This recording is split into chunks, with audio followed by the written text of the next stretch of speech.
I'm John Scott. U.S. military has reimposed a naval blockade on Iranian ports. This comes as Washington tries to stop Iran's attacks on ships in the Strait of Hormuz.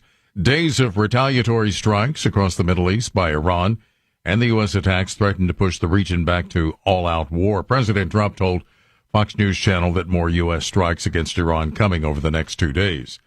Growing concerns about our aging lawmakers in Washington.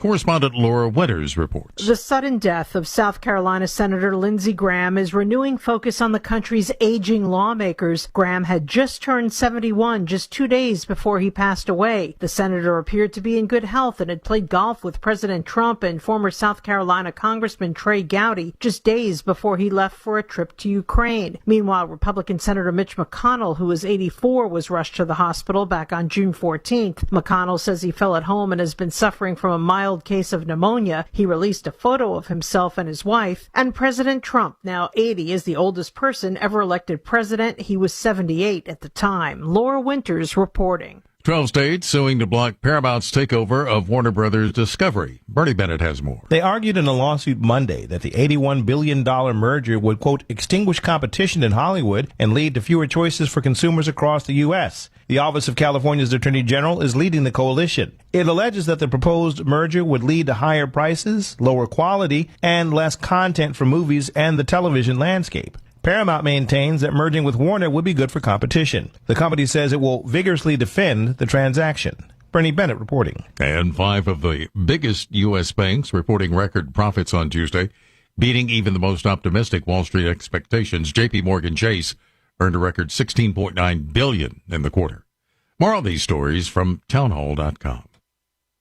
With things moving fast to resolve the situation in the Middle East, the headlines may change, but the fundamentals haven't. America's debt continues to climb, and uncertainty still hangs over the global economy. That's why investors continue turning to one asset that has stood the test of time: physical gold and silver. For generations, gold has been viewed as a safe haven asset during periods of geopolitical tension and market volatility. That's why Advantage Gold wants to send you a free gold investment guide valued at $49, plus a free copy of economist Ken Rogoff's acclaimed book, Our Dollar, Your Problem, when you call 800-900-8000. Discover why central banks are buying gold, why many Americans are diversifying with precious metals, and how a tax and penalty-free rollover into physical gold and silver may fit into your retirement strategy. Don't wait until the next crisis dominates the headlines. Call Advantage Gold at 800-900-8000 right now. Consult your financial advisor before investing. Call 800-900-8000. Another death during an encounter with immigration agents. Jennifer King has more. Authorities say a man running from federal officers in Northeast Florida was struck and killed early Tuesday morning by a tractor-trailer. The 28-year-old was among 4 occupants of a vehicle that stopped in the parking lot of a gas station and convenience store in St. Augustine. Police say that during the encounter with agents from ICE and Homeland Security investigations, the 4 fled on foot, with one darting across a busy road into the path of a semi-truck. Florida Highway Patrol spokesman Sergeant Dylan Bryan says the driver stopped and tried to render aid, but the man died at the scene. It marks the 3rd death in about a week involving encounters with ICE agents. I'm Jennifer King. The House passing a bill Tuesday. It would make daylight saving time permanent.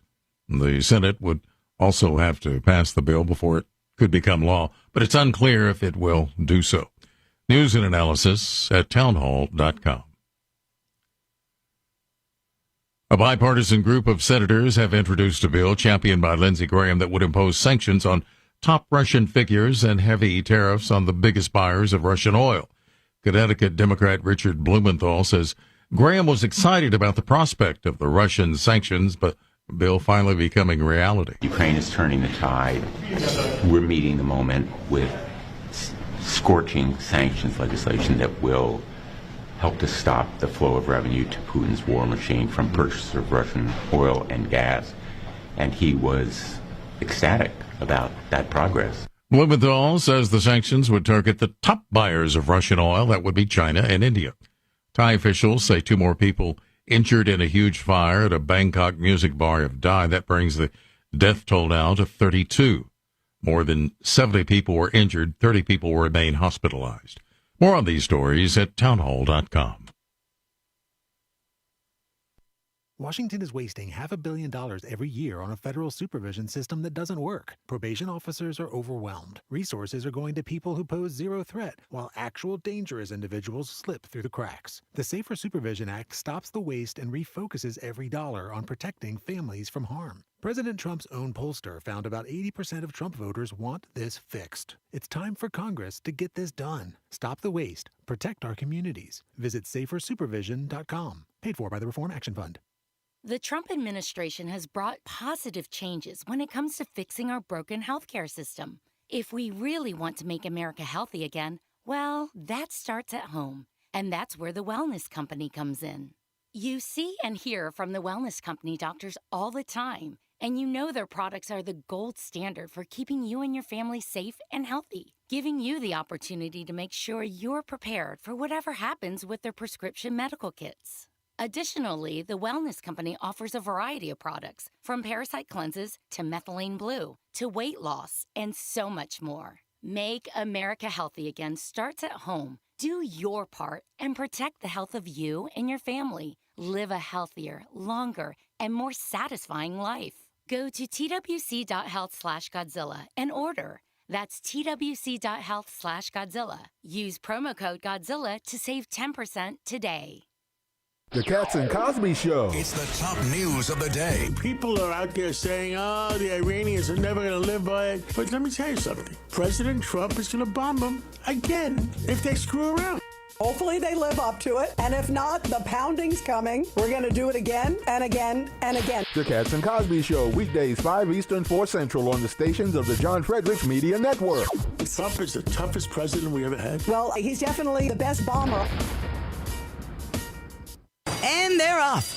This summer, the Thunder returns to Colonial Downs Racetrack. Live thoroughbred racing June 25th through September 7th. Feel the excitement. Hear the roar of the crowd. Experience Virginia's premier horse racing destination every Thursday through Sunday all summer long. Bring the whole family for Family Fun Sundays, packed with activities for all ages. Parking? Free. General admission? Free. Memories? Priceless. Make Colonial Downs Racetrack your new summer fun time tradition. Get tickets and race day info now at colonialdowns.com. All right, folks, I need you to do something right now. Go to johnfredericksradio.com and take our brand new 2028 Republican presidential straw poll. Who do you want leading the ticket? Don't let the elites decide. Make your voice heard. While you're there, weigh in on two huge issues: eminent domain reform and President Trump's tariff policies. Are they protecting American workers or hurting growth? This is your movement, your vote, your voice, your choice. Go to johnfredericksradio.com right now and take the poll. For the first time ever, we're bringing you MyPillow mattresses and mattress toppers for as low as $99.98. Remember, sleep's all about temperature and pressure points. Whatever sleep needs you have, we have the right technology for you. Like our MyPillow mattress topper, our queen size has over 10,000 individual comfort supports to help relieve your pressure points. And how about our 3-inch Hybrid Plus mattress topper?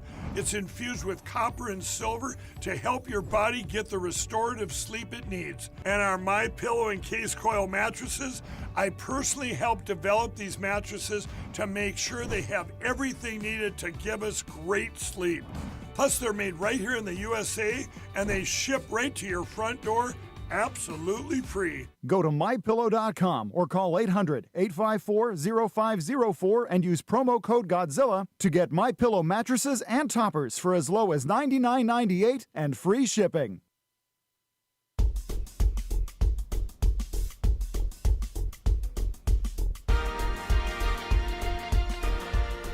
Well, happy Wednesday, everybody. Hump Day. This is the John Fredericks Media Network. I'm Dan Hobgood. Time for a look at, among other things, weather and a little bit of sports. Just a little bit of sports today. We'll start, as we always do, with where I am in Richmond, Virginia. The high today, a very hot 98 degrees. Wait till you hear some of the other ones. Low this evening of 72. Right now, the temperature in the River City, 68 degrees. In D.C., look, I warned you. High today of 100, triple digits. A low tonight of 77, partly cloudy, as if that's going to make much of a difference. Right now, the temperature in Washington is 74 degrees. In Atlanta, a high today, surprisingly not so hot, 85, going to be humid, shocker. A low this evening of 72, still humid. Right now, the temperature in Georgia, 73 degrees. In Nashville, looking at a high today of 87, going to be humid and stormy. A low this evening of 72, still humid. Right now, the temperature 73 degrees in Middle Tennessee. In Philadelphia, the day after the All-Star game, a high also of 100 degrees, just like D.C. A low of 79. Gosh, that's hot. Right now, the temperature is 78. Morgantown, you're looking at a high today of 95, a low this evening of 71, going to be humid. Right now, the temperature in, by God, West Virginia, 69 degrees. Last but certainly not least, my Yinzers in Pittsburgh, high today of 96, a low of 74 tonight, and right now the temperature in the 412 is 71 degrees. The American League blanks the NL last night 4-0 in the All-Star game in Philly. MVP award goes to Yankee outfielder Cody Bellinger. And Spain upsets France 2-0, or 2-0 I should say, right, to reach the World Cup finals and try to determine, mirror on the wall, which country is the most commie of them all. I'm kidding. Anyway, bringing you today's weather and sports update is the Godzilla Wins radio show. For the best insight, analysis, and picks, watch and listen to Godzilla Wins Saturday mornings from 9 to 11 all across the John Fredericks Media Network. Plus, to get John's daily sports picks, you know where to go, GodzillaWins.com. Once again, that's GodzillaWins.com. And now, a few words to the wise. I don't know if asking someone to name his favorite constitutional amendment is quite like asking someone to name his favorite football team or his favorite movie, but my guess is that the question, if asked, would tend to elicit a response, with predictable results. Maybe a few respondents would cite procedural amendments, whether by number or their contents, regarding searches and seizures, that's number 4, trial by jury, number 7, or pleading the 5th to avoid incriminating oneself. Well, that's the 5th, it's number 5. Perhaps scores of women would say the 19th, believing that it was necessary to afford them the opportunity to vote. Some might cite the 10th Amendment, proclaiming states' rights, even though, as already addressed, states don't have rights, and that language isn't in the 10th Amendment. Zohran Mamdani would break down in tears over his love for the income tax, and some alcohol aficionados would surely express their zest for the 21st, as well as their disgust probably for the 18th. Most, though, would undoubtedly choose either the First Amendment, with its quote-unquote 5 freedoms, or the Second Amendment, believing that it is the retort of last resort. My guess is that very few would offer the answer that should be everyone's, and that's the 9th Amendment. The 9th Amendment reads as follows: The enumeration in the Constitution of certain rights shall not be construed to deny or disparage others retained by the people. Let me read that again. The enumeration in the Constitution of certain rights shall not be construed to deny or disparage others retained by the people. This is absolutely crucial for several reasons. 1. The amendment is a tacit acknowledgement that the source of rights is not government. Otherwise, the quote-unquote rights, really privileges in such an alternate reality, could not extend beyond those that government had enumerated, as government would have to enumerate them for them to exist. Second, the 9th Amendment establishes that the Constitution is a document of principle, not particulars. In other words, without having to identify each and every rightful action that individuals have, an utterly impossible task, the Constitution, via the 9th Amendment, establishes that the proverbial line in the sand representing man's autonomy is what geometry tells us a line is, one that extends in perpetuity at each end. Lastly, given all of the foregoing, the 9th Amendment indicates that every civil, peaceful action that man could possibly undertake has been legal at least since 1791. Efforts to legalize XYZ are moot, as the 9th Amendment affirmed their legality centuries ago. Furthermore, and no less importantly, by proper jurisprudence, that's just a fancy word for legal philosophy, any and all legislative attempts to illegalize peaceful behavior are automatically null and void. For the same reason that in the card game Spades, that suits ace trumps the 8 of clubs. Naturally, the statist, collectivist, tribalists in our judicial system have for generations acted as though the 9th Amendment doesn't exist. In my 3 years at our nation's first law school, William and Mary, Jefferson's alma mater, I never heard the phrase the 9th Amendment even once. Yet wishing it away won't make it go away. It's right there in the heart of the Constitution, and every freedom-loving American should be ecstatic that that's the case. We'll pick up here tomorrow. In the meantime, this has been Dan Hobgood for the John Fredericks Media Network. Outside the Box with the Ox is next, followed by The John Fredericks Show. Stay tuned, everyone.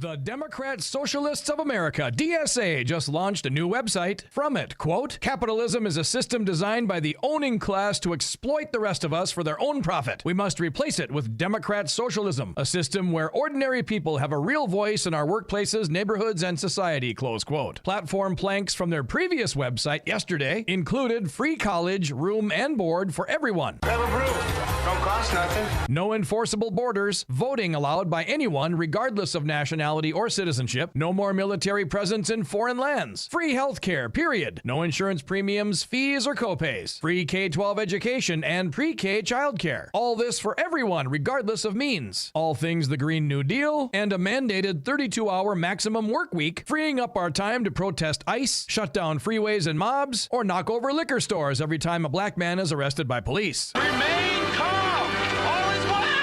Not explicit in their platform is exactly how this would be enforced. Like if in our off time we sell quilts on Etsy or have a podcast on Spotify, would the 32-hour work week DSA police ticket us and confiscate our income? Also on the new website, you can register to be an official DSA member by paying $5 to $50 a month, observing from outside the box, while oddly, being a Democrat, Independent, or Republican is free.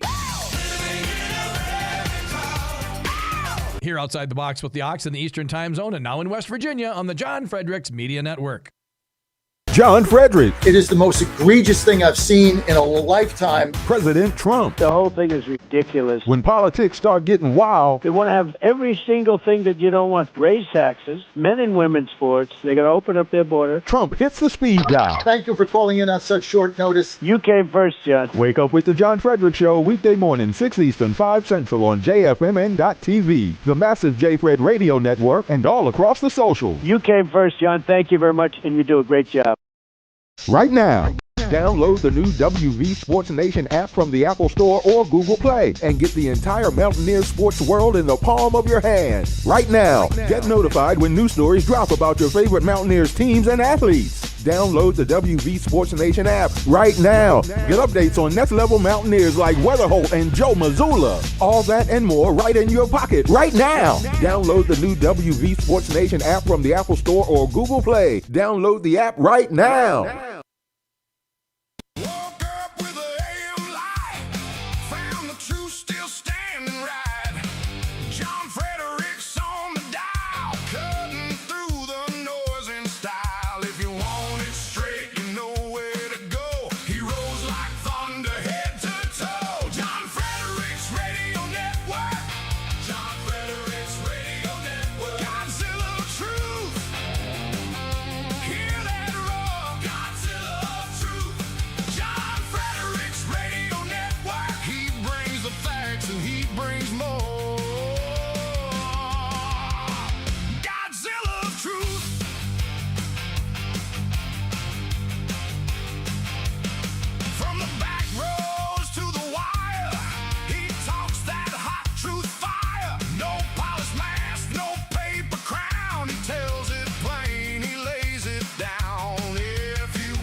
Live from the studios of the John Fredericks Media Network, it's the John Fredericks Show.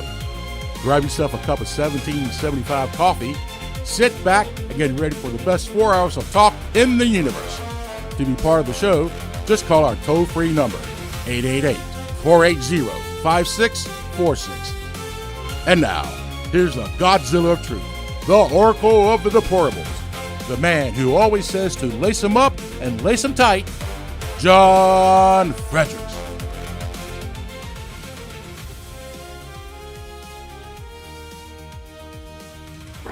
Well, we got quite the day coming for you today. You're on the John Fredericks Media Network, and I am your Godzilla of the Truth in America, your Oracle of the Deplorables. Thanks for joining us. As always, we're live at the, we're here at Carlisle at the Pennsylvania War College. This is great in Root Hall. We're going to be here all day, and we got quite the show going on today. This is the Dave McCormick Defense and Innovation Summit. And what a lineup we've got today, rocking and rolling. Also, President Trump going to be speaking here at 3 o'clock. We're going to be carrying him live across our network sometime between 3 and 3:30. We've also got a special show. We'll be broadcasting live at 12 o'clock, 12 to 1 p.m. today, 12 to 1 p.m. live. Doug Collins, Secretary of the VA, will be with us at 12 o'clock. At 12:30, SBA Administrator Kelly Loeffler. So we have two cabinet level officials with us today between 12 and 1 o'clock. So Rob Carson's on vacation this week, so we'll be breaking into his time. And it's just great to have you with us. I mean, we have got so much going on here. We don't even know where to start. But I tell you what, we can't do this without you, our 6 a.m. audience and 5 a.m. Central. And we really appreciate everybody. This is going to be quite the day here at the Dave McCormick Pennsylvania Defense and Innovation Summit. And I want to say that this is only made possible by our sponsors that have been fabulous to us. You know, it's expensive for us to get out here. We got, staff and the whole bit out. But just really want to thank all of our sponsors. Senator Dave McCormick, want to thank Dave for being one of our key sponsors here. Thank you, Dave. We really appreciate you. Also want to thank Congressman Dan Muser, 9th District, Pennsylvania. Thank you, Dan. Senator Jared Coleman from the 16th District in Pennsylvania, State Senator. Thank you, Jared. And also want to thank our one of our business entities, Mike Barley and Pace-O-Matic, for being the other host. So without them, this, as you know, would not be possible. But look, we've just got so much going on today. I want to start with a couple things. I'm going to start with the economy, which I've been telling you is going to be coming roaring back. It's going to be coming roaring back as we get through this war in Iran. We'll get to that in a minute. But Dan, why don't we start here? It says that I'm disconnected. Is that what's going on? Am I out here, Dan, or what's the deal? You seem to be coming through live to me. Okay, I think I've got the wrong stream up here. Dan, am I still there? Okay, there we go. You are indeed. Yeah, we're doing it live. Okay. let's get to I'm going to get to cut one here. This is Fox News yesterday. Inflation was down dramatically in June. It is going to continue to go down as gas prices go down. So let's get right there, because everybody's talking about the economy and affordability and gas prices are too high. And now I'm telling you, the Democrat communist jihadists, I don't know what they're going to have going into September and October when gas is approaching $2.25 and inflation is down. I don't know what they're going to have. The answer is nothing. Let's roll it. Cut one, go. Talk about a reversal. Okay, so month over month, we came down 0.4%. So negative read on the headline month to month. We were looking for 0.1% to the downside. We got 0.4 to the downside. All right, year over year, listen to this, 3.5%. The street was looking for a gain of 3.8%. We got 3.5%, and last month's read was 4.2. So look at that decline there. Okay, core month over month CPI flat, 0. The street was looking for a gain of 0.2%. And then also core year over year, all of this better than expected. 2.6% is the core number. We were looking for 2.8%. That is also a nice decline from last month. Look, it's a great decline. I mean, inflation is coming down. Well, if you look at this economy and the baseline of it, as soon as you get gas prices down and energy, everything is going to go down with that. Let's get to Kevin Hastert here explaining this. Let's get to number 28. Take a look here. Yeah, it's absolutely The best inflation report we've seen in about 6 years. If you abstract from energy, if you look at the core, it's all the way down year over year to 2.6%, which is just about where the Fed expects it to be. And it's not just energy prices going down. Like if you look at the micro stories, if you zoom in, then you see things like auto insurance costs are way down, in part because law enforcement has picked up. There aren't so many people having their cars stolen and so on because of bringing order to the streets. We see food prices doing a great job. Tomato prices down 10%.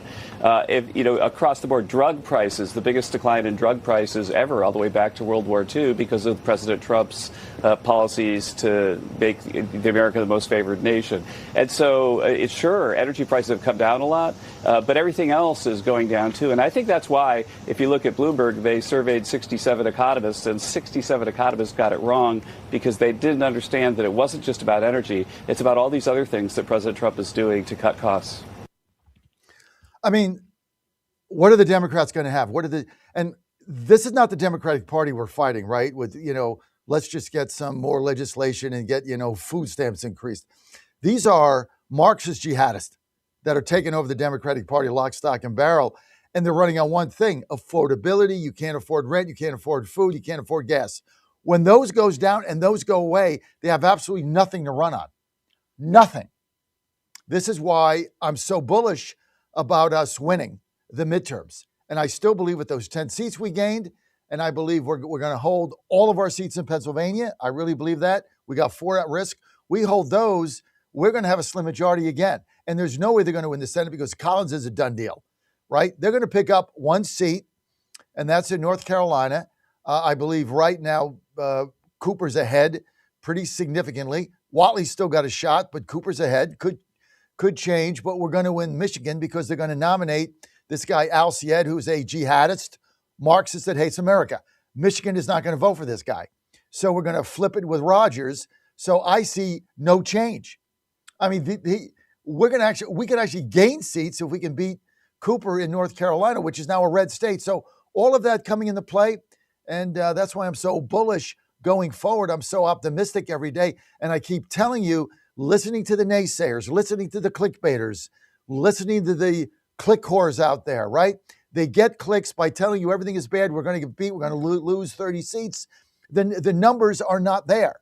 They don't have that many seats to gain, the Democrats, socialists, or whatever you want to call them. They don't have that many seats to gain. We've got seats that we're going to pick up. They're not going to win the governorship of Iowa. They're not going to, all this stuff that the polls are saying, it's all fake. Right? They're not going to win any of this stuff, right? Iowa's not going to vote for a Democratic governor. They're not going to vote for a Democratic senator. None of this is going to happen. So, Texas is not going to vote for the trans guy that says God's a transgender. They're not going to do. He doesn't eat meat in Texas. None of this is going to happen. You're going to hear the hype from the left, right? You go on their sites. It's all you're going to hear is how they're going to win, and it's going to be anti-Trump 24/7. That's what you're going to get, and then you're going to tune me in, and I'm going to tell you the truth. Truth and clarity right here. Speaking of truth and clarity, this is for you, Lori, in Columbus. Coffee of the day. So I went with Coleman yesterday. He could make the pick. He picked Sheets. I took it like a man. Drank their lousy coffee. I didn't say a word. I told them it was fine, right? It was all good. Today, I said, Mike, my turn. So today we went to McDonald's. Got a great cup of McDonald's coffee. First of all, it's hot. That's number 1. They fill it to the brim. That's 2. That was great. Number 3, I got an Egg McMuffin. So breakfast was good. Egg McMuffin was great. Coffee was super. Thanks, Mike, for stopping at McDonald's. So McDonald's was my coffee of the day. Now, of course, I had my 1775 in my room, but then, I'm not going to be having a Keurig here at the event. So I packed that in my bag and off we go.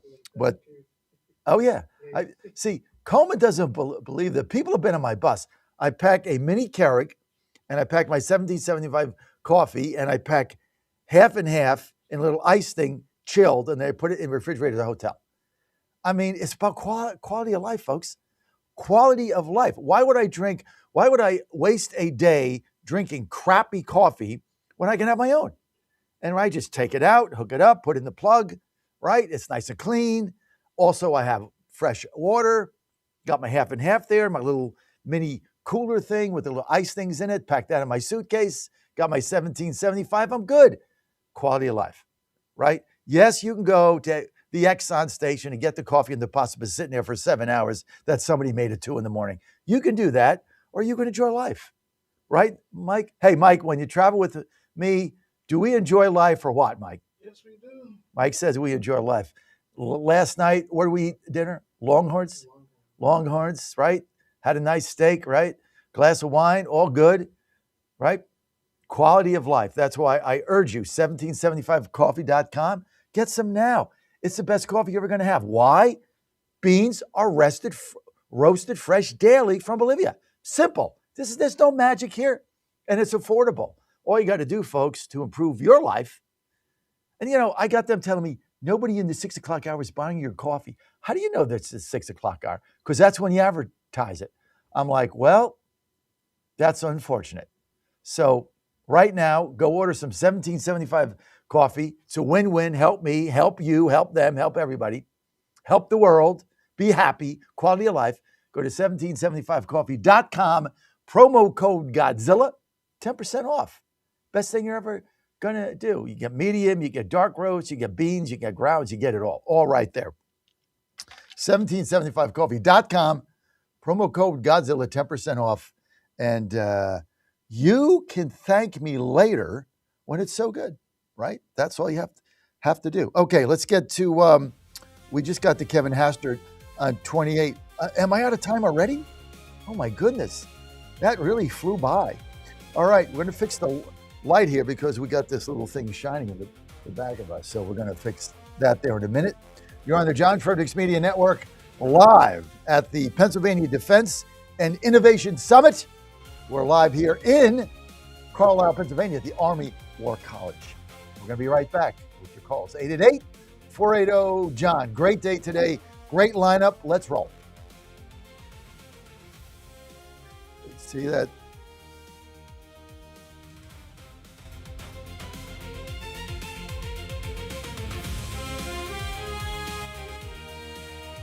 Now more than ever, it's imperative to support companies that share our conservative values. That's why I can't be more excited to tell you that I've switched my family to Patriot Mobile. Patriot Mobile is America's only Christian conservative wireless provider. When you switch to Patriot Mobile, you shift your support away from the leftist, woke, progressive agendas of Big Mobile. Patriot Mobile's wireless service works perfectly and seamlessly as you go about your lives with exceptional nationwide coverage that uses the same towers the main carriers use. Patriot Mobile donates a portion of every dollar earned to causes you care about, to organizations that fight for religious freedom, First and Second Amendment, sanctity of life, and the needs of veterans and first responders. Patriot Mobile has plans to fit any budget, along with great discounts for our veterans and first responder heroes, as well as multi-line users. Switching is easy. Just go to patriotmobile.com/Godzilla or call their U.S.-based customer service team, 972-PATRIOT. That's 972-728-7468. Use offer code Godzilla for free activation. In 2008, the amount of concentrated time people could spend on a task without becoming distracted was 12 seconds. 5 years later, it was only 8 seconds, 1 second less than a goldfish. If you're often distracted or have trouble recalling information, you're likely to fall behind in the demanding, fast-paced 21st century. In other words, brain performance is more critical now than ever. Boost your brain power with Healthy Cell's Focus Plus Recall. Science-backed nootropics to help you sharpen focus, concentrate longer, enhance recall, improve mental speed, learn rapidly, and be more alert. It's a pill-free brain supplement made with maximum absorption ingestible gel technology, designed to feed your brain at the cellular level. Take it for a test drive. Go to healthycell.com and use code GODZILLA for 20% off your first order of Focus Plus Recall. That's healthycell.com, code GODZILLA for 20% off. It's finally here, our second annual mega sale. This sale only comes around once a year, so take advantage of the best offers ever while you can. For example, save 50% on our Giza Dream bed sheets, as low as $29.98. And for the first time ever on TV, MyPillow mattresses and MyPillow mattress toppers, as low as $99.98. And you save 50% on our Lux Pure 6-piece towel sets. Regular $69.98, now only $39.98. And our best-selling standard My Pillows, regular $49.98, on sale for $17.98. Wait on it, mega sale only $14.98. But wait, there's more. To make the mega sale even more special, when you order right now, your order's gonna ship absolutely free. To take advantage of the second annual mega sale, go to mypillow.com or call 800-854-0504 and use promo code Godzilla. Trump 2.0 is in full effect. How do you keep up with all the action? I'll tell you. TrumpNationNews.com is your inside source for the inside scoop. Manufacturing, jobs, deportations, and the nation's rejuvenation. The first 100 days and beyond. All the news you need and no liberal gibberish. It's the perfect way to start your day. Sign up for the TNN newsletter. Do it today. TrumpNationNews.com. TrumpNationNews.com. Part of the John Fredericks Media Network. Pennsylvania's big casinos want it all. Your money, your games, your choice. They rake in millions, then lobby Harrisburg to shut down the small businesses that dare to compete. Bars, VFWs, local spots, crushed so the casino giants can get even richer. They want to rig the system against you, but Pesomatic is fighting back. Skill games, fair play, real competition. No monopolies, no backroom deals. Just your right to play and win. Call Harrisburg now. Stand with small business. Stand with Pesomatic. Pesomatic, leveling the playing field. Paid for by Pesomatic. Back here live at the Waterfront Village with my friend, the zombie, Jonathan. You're looking good. Jonathan just got an awesome face paint job. What do you think? I like turtles. All right, you're great zombie. And don't touch that dial. You found your home of the truth. Do you solemnly swear to tell the truth, whole truth, and nothing but the truth? With the best analysis in America. You can't handle the truth. And now back to the John Fredericks Show. Live with your calls, 888-480-JOHN, 888-480-5646. This is your community and your voice. And thank you very much. Hey, want to give a shout out to our Getter Chat people. Thank you for being on every day. I don't have a comment on it because I'm busy, but I do read them. So thank you for that. Very interesting. Somebody commented that they loved Wawa soft pretzels. So do I. And they are not good for your waistline. So if you're trying to lose weight and stay in shape, probably the worst thing you could possibly eat. They have no nutritional value whatsoever. It's just dough and salt and butter. They're like worst thing you can eat, but they're good. Now, I go to the Wawa the other day, and this is criminal behavior. I'm checking out, and I've got strawberries and grapes. Okay? I got strawberries and grapes. Mike was there. Strawberries and grapes. And now I'm trying to be a good boy, right? Trying to, I'm getting older. I can't be putting on weight, right? I'm on lean. I got that going. So at the checkout counter, where you are, in the Wawa thing where they have the change thing, right where you're putting down your strawberries and grapes, what do they have there? Freshly baked soft pretzels right there at the checkout, staring at you. See, that to me is criminal. Of course, I bought one. Now, would I go in the pretzel thing and take it out? No, I'm not going to do that, but it's staring at me. And of course, I bought it and ate it, and it was awesome. So thank you very much for that on the Getter chat. We're here at the Pennsylvania Defense and Innovation Summit, hosted by Senator Dave McCormick. More information, you can go to just Google Senator Dave McCormick putting this on. It's a tremendous event. The number of CEOs he has here is unbelievable. This thing is 2 floors of just exhibits, every defense company in the world. And what Dave McCormick is trying to do, he's trying to double the amount of defense jobs in Pennsylvania, go from 190,000 to 400,000. So these are going to be another 200,000 good paying private sector jobs for Pennsylvanians. And we thank Senator McCormick for doing this, and also represented Penn State and Pitt University and Shippensburg College, also Lackawanna College, which has a vocational program where you can get a degree in welding and things like that. So it's been interesting being here and seeing that how the country is moving in this direction, and really got to give us a hats off to Senator Dave McCormick. He's not playing senator. He's getting things done. And he's also told me he's voting for the SAVE Act. He'd vote to get rid of the parliamentarian. He'd vote to get rid of the filibuster. So McCormick 100% with us on everything. So we want to thank him for that. Okay.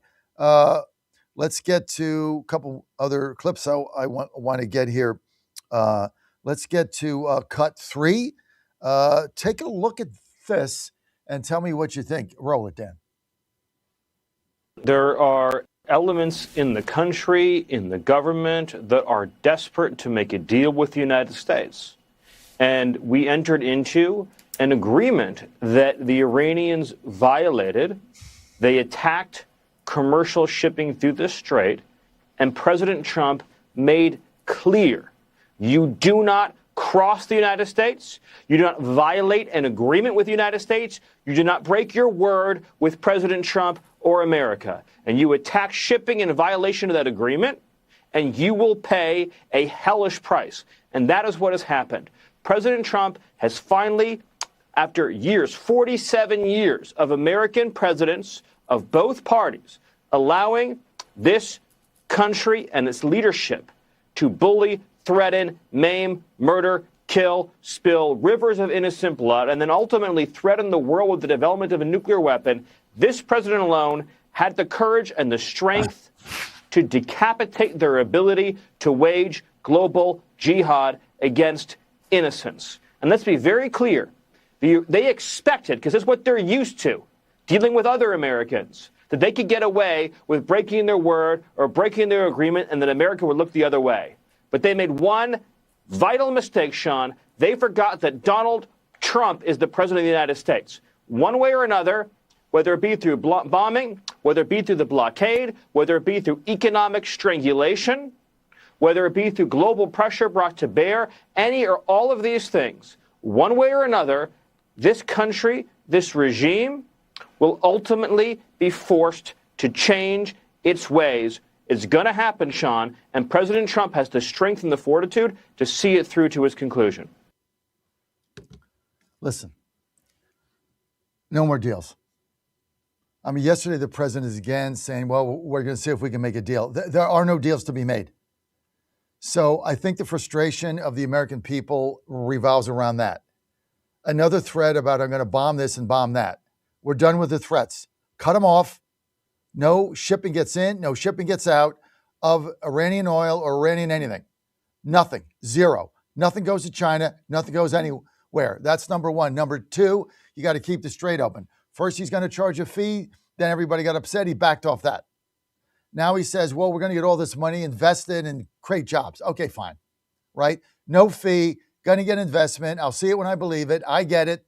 Right? Everybody's upset. Maritime doesn't want to pay a fee. First he said he wouldn't pay a fee. Then we are going to have a fee. Now there's no fee. I don't really care about the fee. I care about keeping the strait open permanently under our direction for life. Until the earth goes away in the second coming, the straits stay open under U.S. control.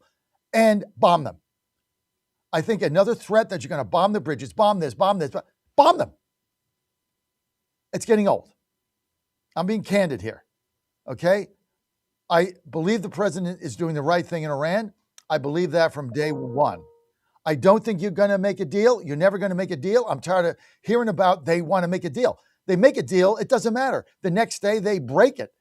So the deal is ridiculous and it is a waste of our time and it's starting to look silly, okay? And these constant threats about what you're going to bomb them. Don't tell me what you're going to do it, and then tell me you did it. So I want to wake up and see we dropped 1,000 bombs and they have no bridges and no oil and no infrastructure and no energy and they're dark. Fine. Until the people rise up and decide, look, they support this regime. Look at the number of people that turned out. This is what we're not getting. Look at the number of people that turned out in Tehran for this madman's funeral, this cleric's funeral, this mullah's funeral, who killed 52,000 of their own people. And they turn out like 1 million of them on the street mourning him. These people deserve what they get. They deserve it. I mean, I don't care. Do you care? They want the mullahs. Well, then deal with it. But we're going to open up the strait. I've said over and over, I don't care what Iran does internally. Not my business. Not Africa's not my business. They're not my business. We cannot police the world. I have no interest. I have interest in what our domestic situation here, gas, oil, heating, energy, fertilizer, food, milk, eggs, jobs, wages. That's what I care about. I don't care what happens in Iran, not my business. Let them figure it out. If they want to, you know, 1 million people want to go to Tehran and mourn the death of this guy who just killed 52,000 of them, the hell do I care? They're all nuts. Open the strait, bomb them every day. I don't care. Or say nothing. But stop telling me you're going to make a deal because you're not, and stop telling me you're going to bomb them when you don't. Remember about 3 months ago, it was going to be, there's going to be this big day and everybody's going to stay up all night. Well, I changed my mind because now we're going to make a deal. There's no deal. And if you make a deal, the deal goes away the next day.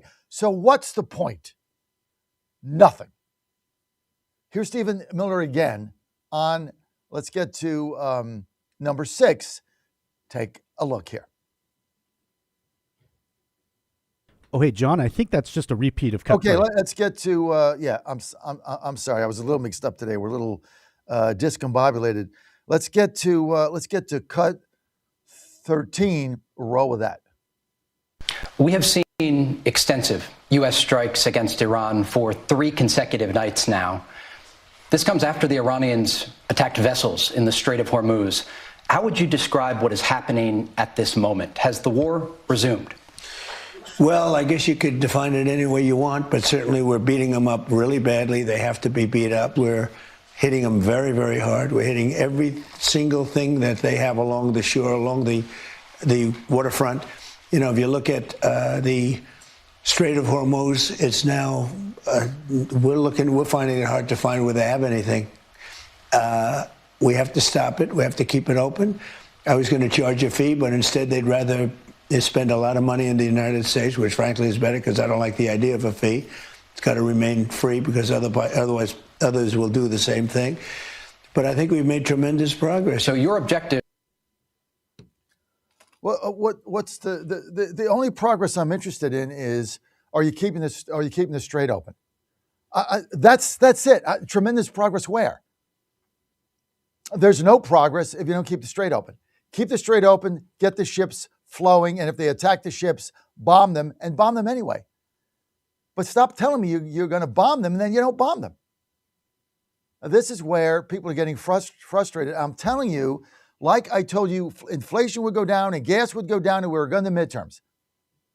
As bad as the hand-wringing is of the Republican whiners, the baby diaper Republicans, the rhino baby diapers, put your big boy pants on. Take off your crybaby diapers and put on your big boy pants.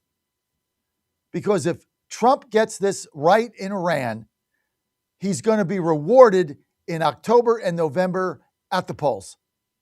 Rewarded. Right now, it's all hand-wringing and whining and crying and sniveling and complaining and sniping by the feckless loser rhinos in the party that are scared of their own shadow, that won't stand up to anything. The first sign of trouble, they cave and run away. All of them. Last people you'd want to be in a foxhole with, you'll get your head blown off. We're looking for fighters. Trump's a fighter. Open the straits permanently. No, we're not going to give it back to them. This is not the Panama Canal. We're going to give it back to you. You know, Carter's going to give it back. Oh, the students are upset. No, you're never getting it back. Not today, not tomorrow, not ever. We're done with you. You're not going to be terrorizing the world. You're not going to have a bomb. We're done. Do it. Less talk, more action. Less talk, more action. That's what I'm interested in. All right, let's get to number 14. Take a look here. I would do that. Do you anticipate that the strikes we're seeing this week against Iran will expand? Are you considering hitting energy targets or other locations inside of Iran?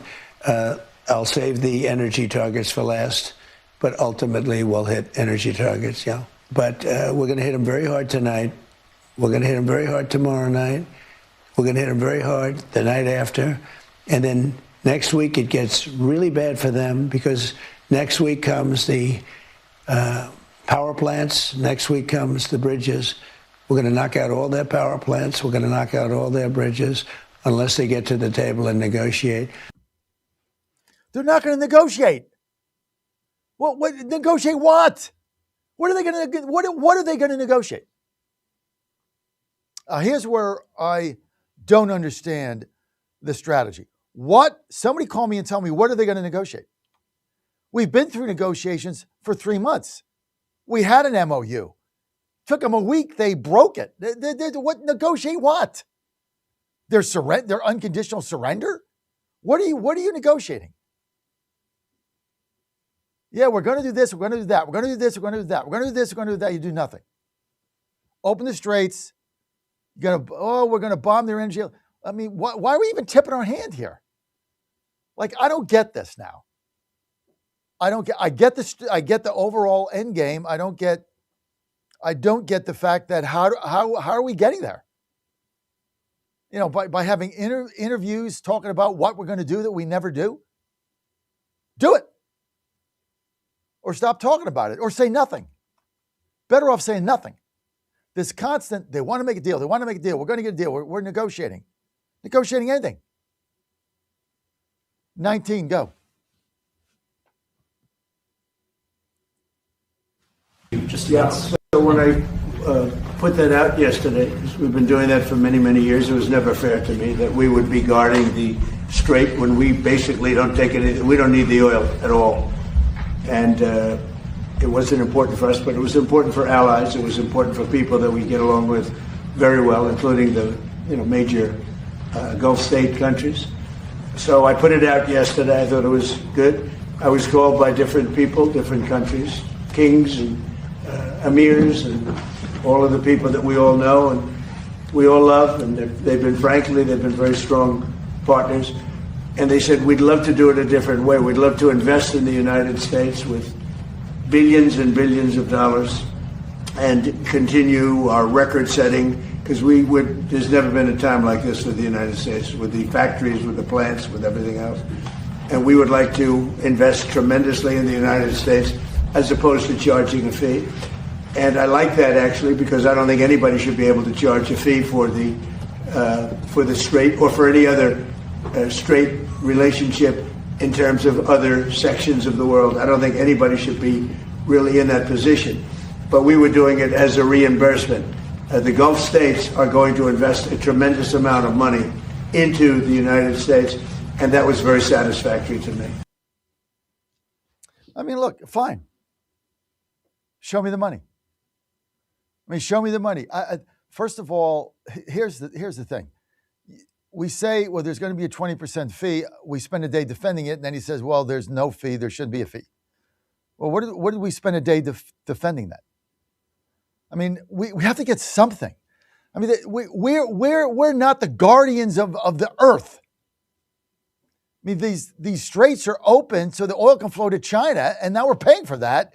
And somehow we're going to get reimbursed by, KSA and UAE and Qatar, who's funding the Muslim Brotherhood, many believe, somehow is going to invest money and create jobs, and that's going to come back in the economy, trickle down 10 years later or something. Meantime, we're footing the bill. So I understand, but why did we say it in the first place? So look, the frustration's growing here. And truth and clarity. We spent a day defending the fee, and then the fee was gone the next day. Well, what was the point of saying it? Okay, it was the art of the deal. Okay, I get it. It was the art of the deal. I'm going to do a fee, and then I'm going to negotiate investment into the U.S. Okay, so it was the art of the deal. Okay, I get it. Right? That was the art of the deal. That's really what the fee was the art of the deal. It was, I'm going to tell you I'm going to do something that I can do. You don't want to do it. And then in order for me not to do it, which is charge a 20% fee, you're going to have to give me something big. And so they did. So that's the negotiation. The problem is, I know that, our audience knows that, but the average layman out there can't put it together. So they're thinking, well, the guy said there was a fee and now there's not, like he doesn't know what he's doing. course he does. What he was doing is negotiating the investment he was never going to charge a fee, but it was a negotiating tactic. But you can't say that, and the fake news blasts him, and so that's what people see. Because until you tune me in, truth and clarity, you have really no idea what he did. So yeah, the frustration is I'm going to charge a fee, and then the next day I'm not charging a fee, but he was never going to charge a fee, so he utilized it to negotiate more investment into the U.S. to create more jobs. But he can't say that. So we're here to figure it out, which we just did for you. That's why you tuned me in. Truth and clarity right here. Not easy. It's not easy to do this. 888-480-JOHN, 888-480-5646. But that's what President Trump did. And so, but we didn't know it at the time, so you had to go with it. And I defended the fee because I don't want to pay for this stuff. But then, next day out, investment in. So that was a art of the deal negotiating tactic, and brilliantly done, because now we got X commitment made. I just want to see the money. Show me the money. Show it now. Give me a timeline. We're going to bomb them. We're going to bomb them. We're going to bomb them. I think the last thing here that we have to do to change the narrative is simply declare the strait is now ours. Have a nice frigging day. You fire a missile at us, we will annihilate half of Tehran. It's as simple as that. The second missile, it's all gone. The third missile, you're not going to have a bridge left in your country. And we're not going to let you get the money, and we're not going to give you the billions, and we're not going to let go of the sanctions, and we're not going to stop blockading your oil until your country has no money and it starves to death. That's it. We don't care. And when you want to win, play to win. Don't play not to lose. You're going to lose. Told you that story 100 times. You play to win the game. That's what MAGA needs to do, MAGA 2.0. You play to win the game. You don't want to play to win? Get out. Retire. As Herman Edwards said. Go away. Get out of my face.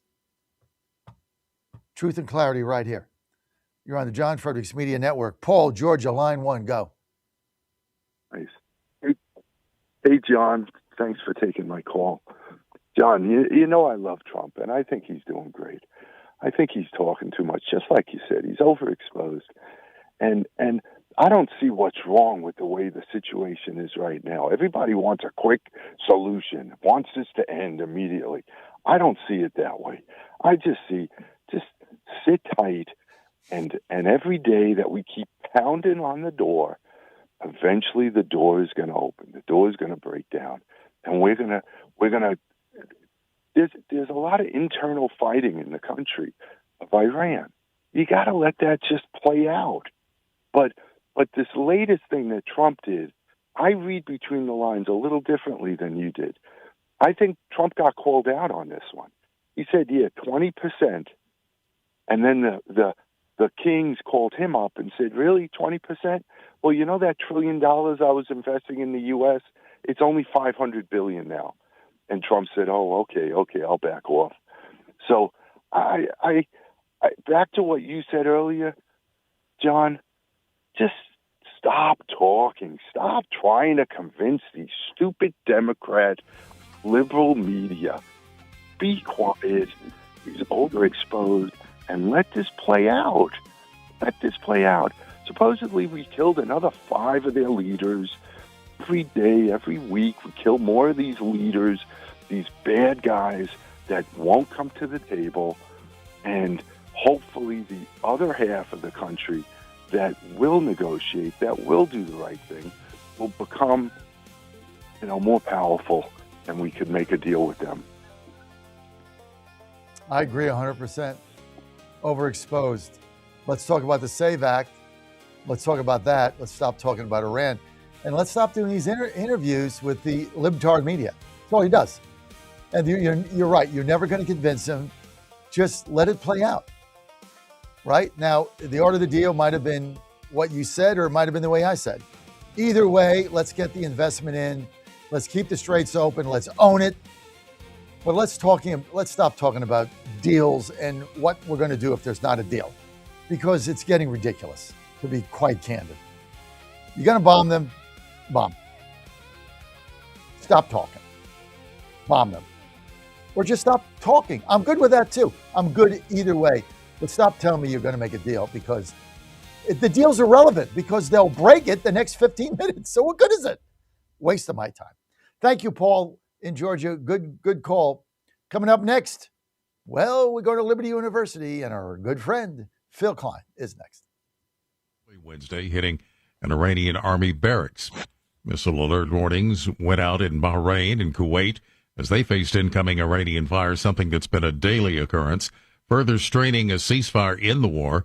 Jordan also said that it shot down 3 incoming Iranian missiles.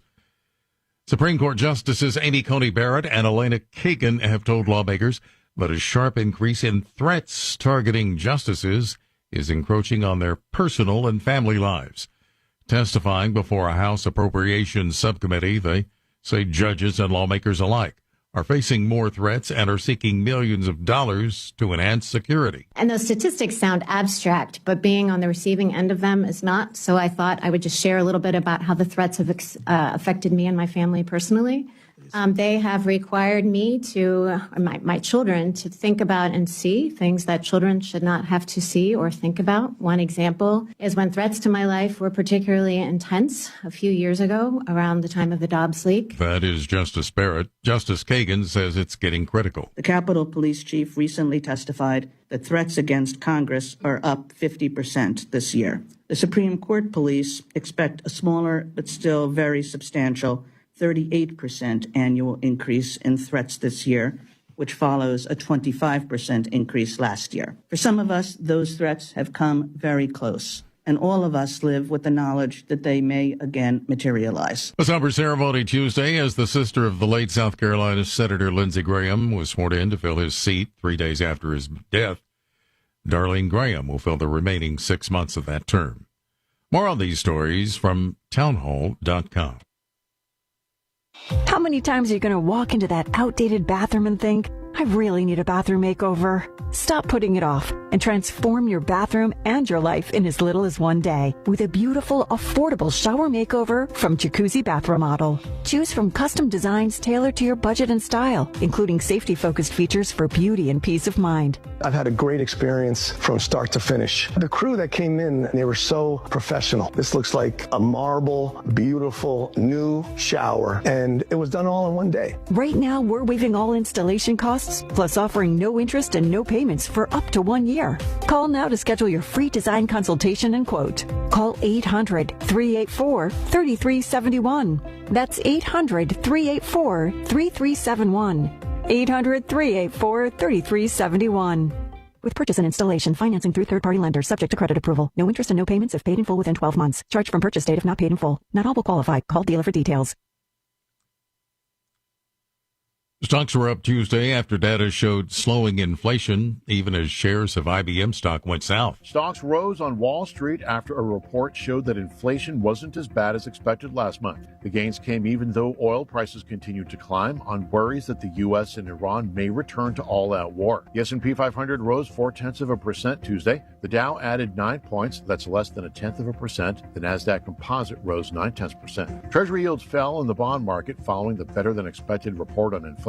Chip stocks and other AI winners rebounded. Big U.S. banks, including J.P. Morgan Chase, reported strong profits. A big drop in IBM stock kept the gains in check.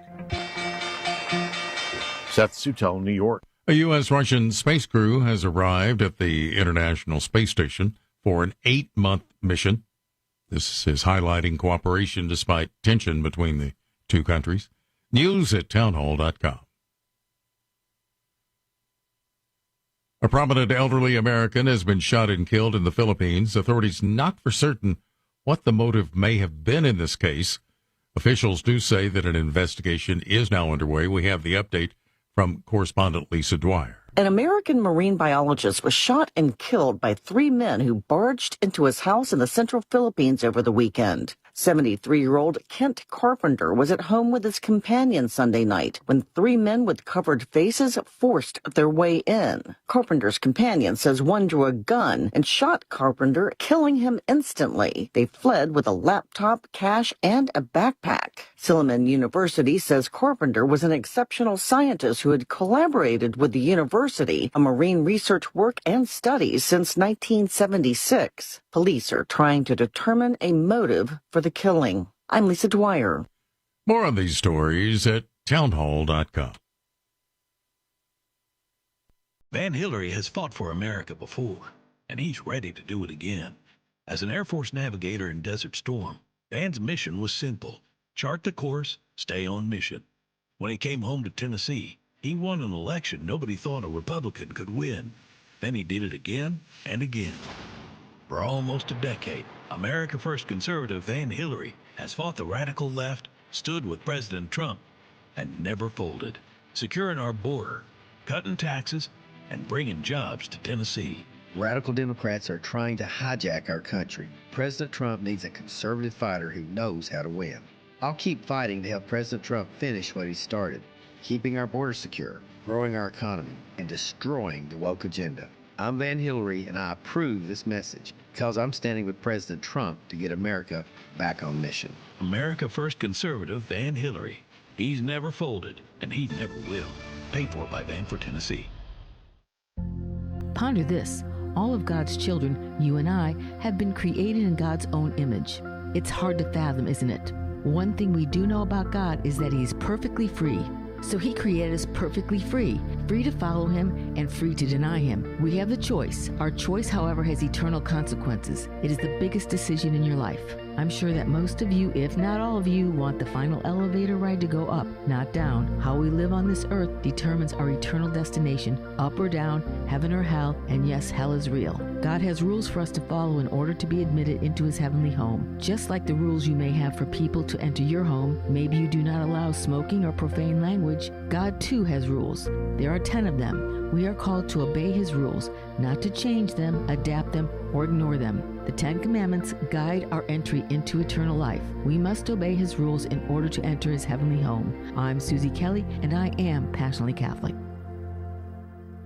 Hey folks, Al Green here for SatPhone. When you're on the go, you want to know you're connected. If it's a family vacation or an off-the-grid escape to a remote destination, having reliable communication helps you feel safe and secure. You can't afford to find yourself in a dead zone. That's why you need SatPhone. SatPhones are reliable, durable, and give you global coverage. If you can get outside, you can get in touch. It's that simple. Make calls from your SatPhone to any regular cell phone in the United States. The phones are $1,500 value, but you can get yours free. Just sign up for a 15-month plan, $94.95 a month. Get 150 minutes monthly that roll to the next month. Go 3 months without using them, that's fine. Yes, 3 months, 450 minutes, all yours. Visit SAT123.com or call 855-980-5830. SAT123.com, 855-980-5830. Get surety and security with your SatPhone. Call now.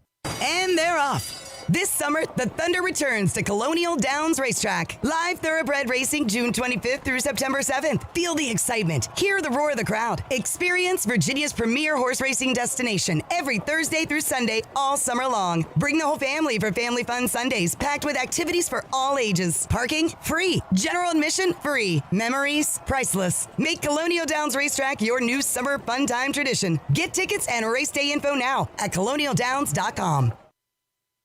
Pennsylvania's big casinos want it all. Your money, your games, your choice. They rake in millions, then lobby Harrisburg to shut down the small businesses that dare to compete. Bars, VFWs, local spots, crushed so the casino giants can get even richer. They want to rig the system against you, but Pesomatic is fighting back. Skill games, fair play, real competition. No monopolies, no backroom deals. Just your right to play and win. Call Harrisburg now. Stand with small business. Stand with Pesomatic. Pesomatic, leveling the playing field. Paid for by Pesomatic. Live from the studios of the John Fredericks Media Network, it's The John Fredericks Show. Grab yourself a cup of 1775 coffee, sit back, and get ready for the best 4 hours of talk in the universe. To be part of the show, just call our toll-free number, 480-5646. And now, here's the Godzilla of truth, the Oracle of the Deplorables, the man who plays to win the game, John Fredericks. Your Godzilla of the Truth in America, your Oracle of the Deplorables at the War College in Carlisle, Pennsylvania, the Defense and Innovation Summit hosted by Pennsylvania Senator Dan McCormick. This thing is absolutely rocking and rolling. I've never seen so many defense people here, so much industry. Dave McCormick trying to double the amount of defense jobs here in Pennsylvania from 190 to 400. That is going to happen. Everybody is here. President Trump's going to be here at 3. Special show today. We've got noon coverage live right here at 12 o'clock across the network. Doug Collins, Secretary of VA, he's going to be joining us via video. He's in Washington, D.C. at 12:30 live right here at the War College. Small Business Administration Director Kelly Loeffler is going to be with us. Record investment of small businesses. We just opened up another one. We're buying another company. It's growing. Loeffler's going to be with us. That's 12-1 across our network. Do not want to miss that. Phil Klein, well, he's coming up in a moment. And, of course, this segment, as all these segments are at the War College, is brought to you by Senator Dave McCormick, our good friend Mike Barley at Pace-O-Matic, Congressman 9th District Dan Muser, State Senator Jared Coleman, Pennsylvania's 16th District. Big shout out here to Congressman Dan Muser. He's a conservative problem solver, and he brings his experience as a proven job creator and former revenue secretary of Pennsylvania. He brings that to Congress. Now, Dan has been there from 2016. He's doing a super job, and one of our MAGA stalwarts that we can depend on. And more information, go to muser.house.gov. That's muser.house.gov. M-E-U, got to put the E there, E first. Dan Muser, muser.house.gov. He's a son of a cop. He said he had a wonderful mom who balanced family and work. Always hard to do. Dan attended New York Maritime University, Cornell University, Ivy League guy, and was in the Navy ROTC program. So we thank Dan for his sponsorship here, and we thank everybody, right? It's all good. Let's get to Phil Klein, former Attorney General in Kansas. Phil also now a professor of law at Liberty University. I'm sorry, Phil. It's been a long week here at the War College in Pennsylvania. Liberty University and professor of law. We got a lot going on today, Phil, but I want to start with a couple things. I'm going to start with cut 3. Danny, if you can get that up for me. This is Mike Johnson talking about the mini Mandamis running around who are likely to be peppering the halls of Congress with a hammer and a sickle flag outside their door. The commies at the gate. Roll it. They don't want prisons. It's in their platform. They want to remove the carceral state, they said. No prisons. They don't want to fund the police. This is not a game. Everybody needs to understand. These crazy little mini Mamdanis who are popping up all around the country, they are a danger to you and your family. This is not a game. If they promise you free stuff, there is far more beneath those promises that even some of these people do not understand themselves. And so we are here as the Republican Party to stand on the founding principles of the greatest nation in the history of the world. It is our duty to do that. And we're doing it on behalf of all of you, even the journalists who don't agree with our policies all the time. You better agree on these principles, because this is what keeps you free. By the way, it's what keeps the press free, okay?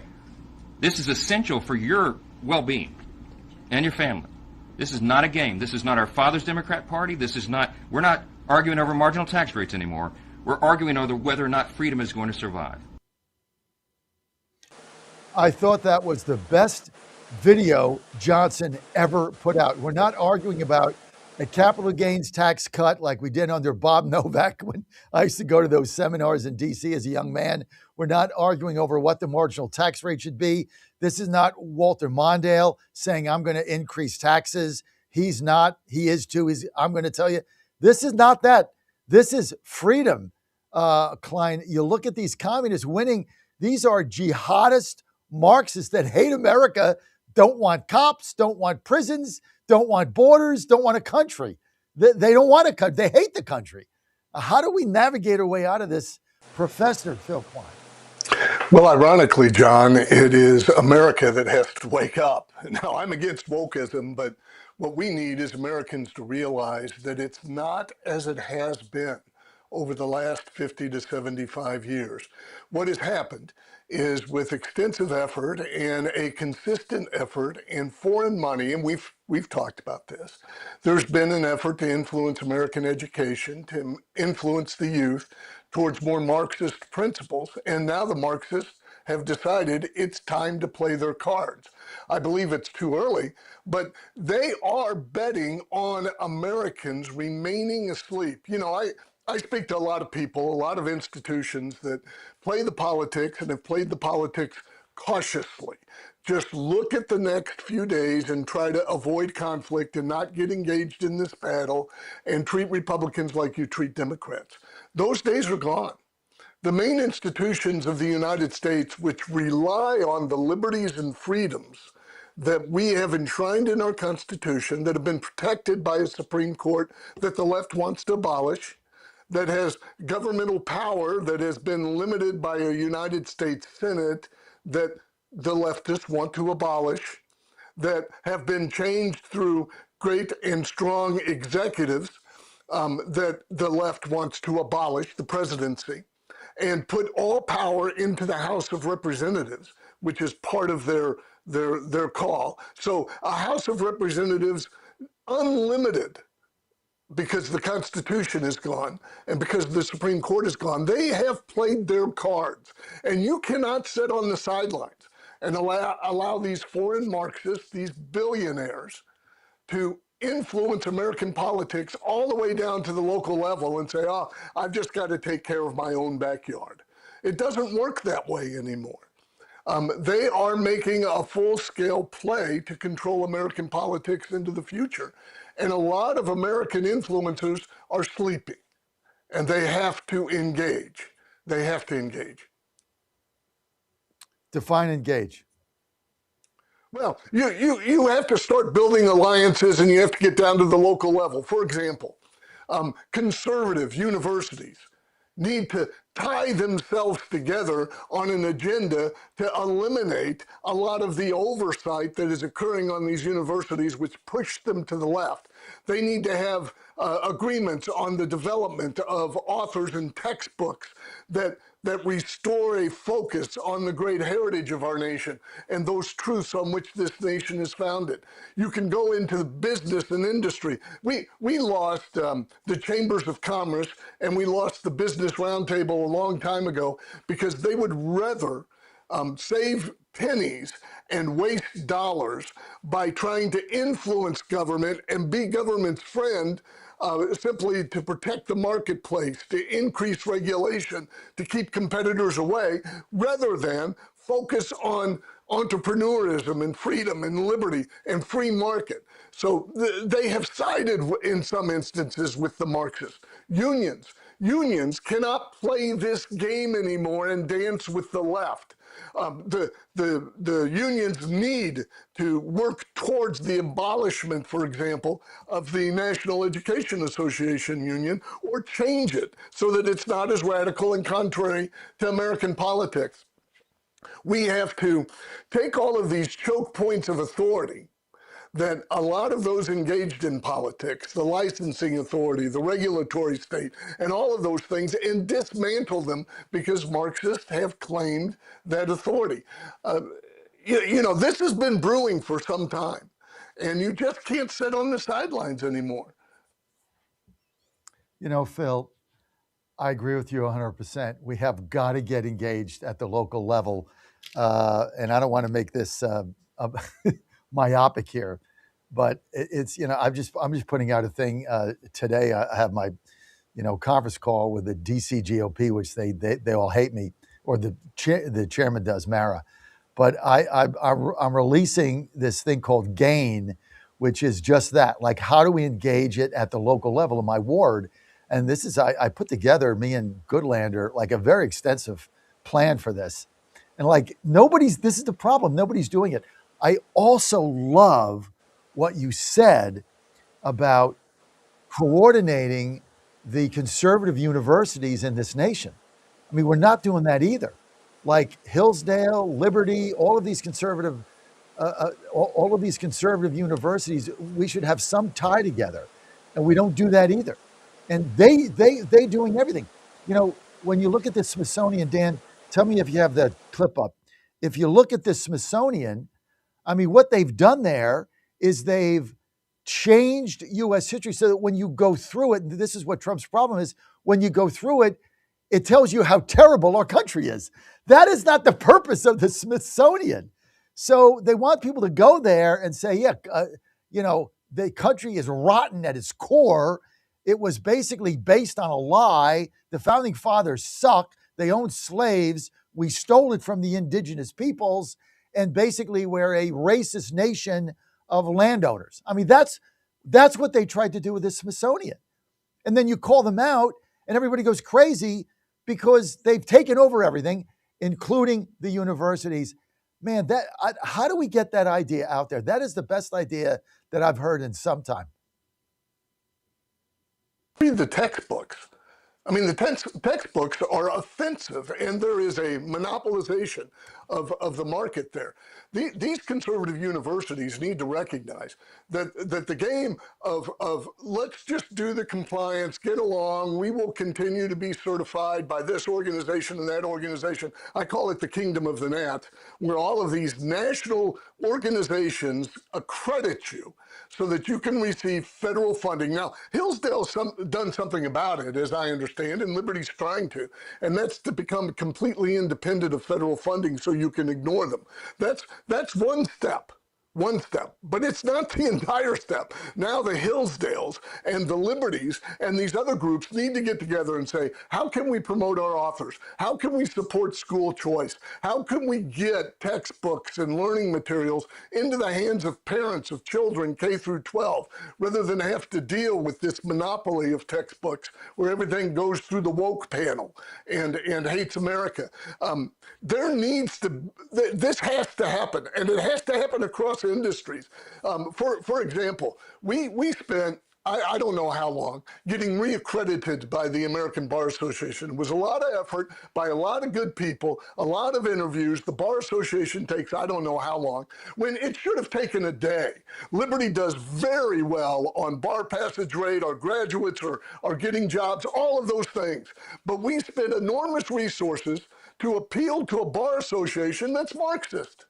I mean, it is a lot of it is controlled by this centralized thought of trying to control power.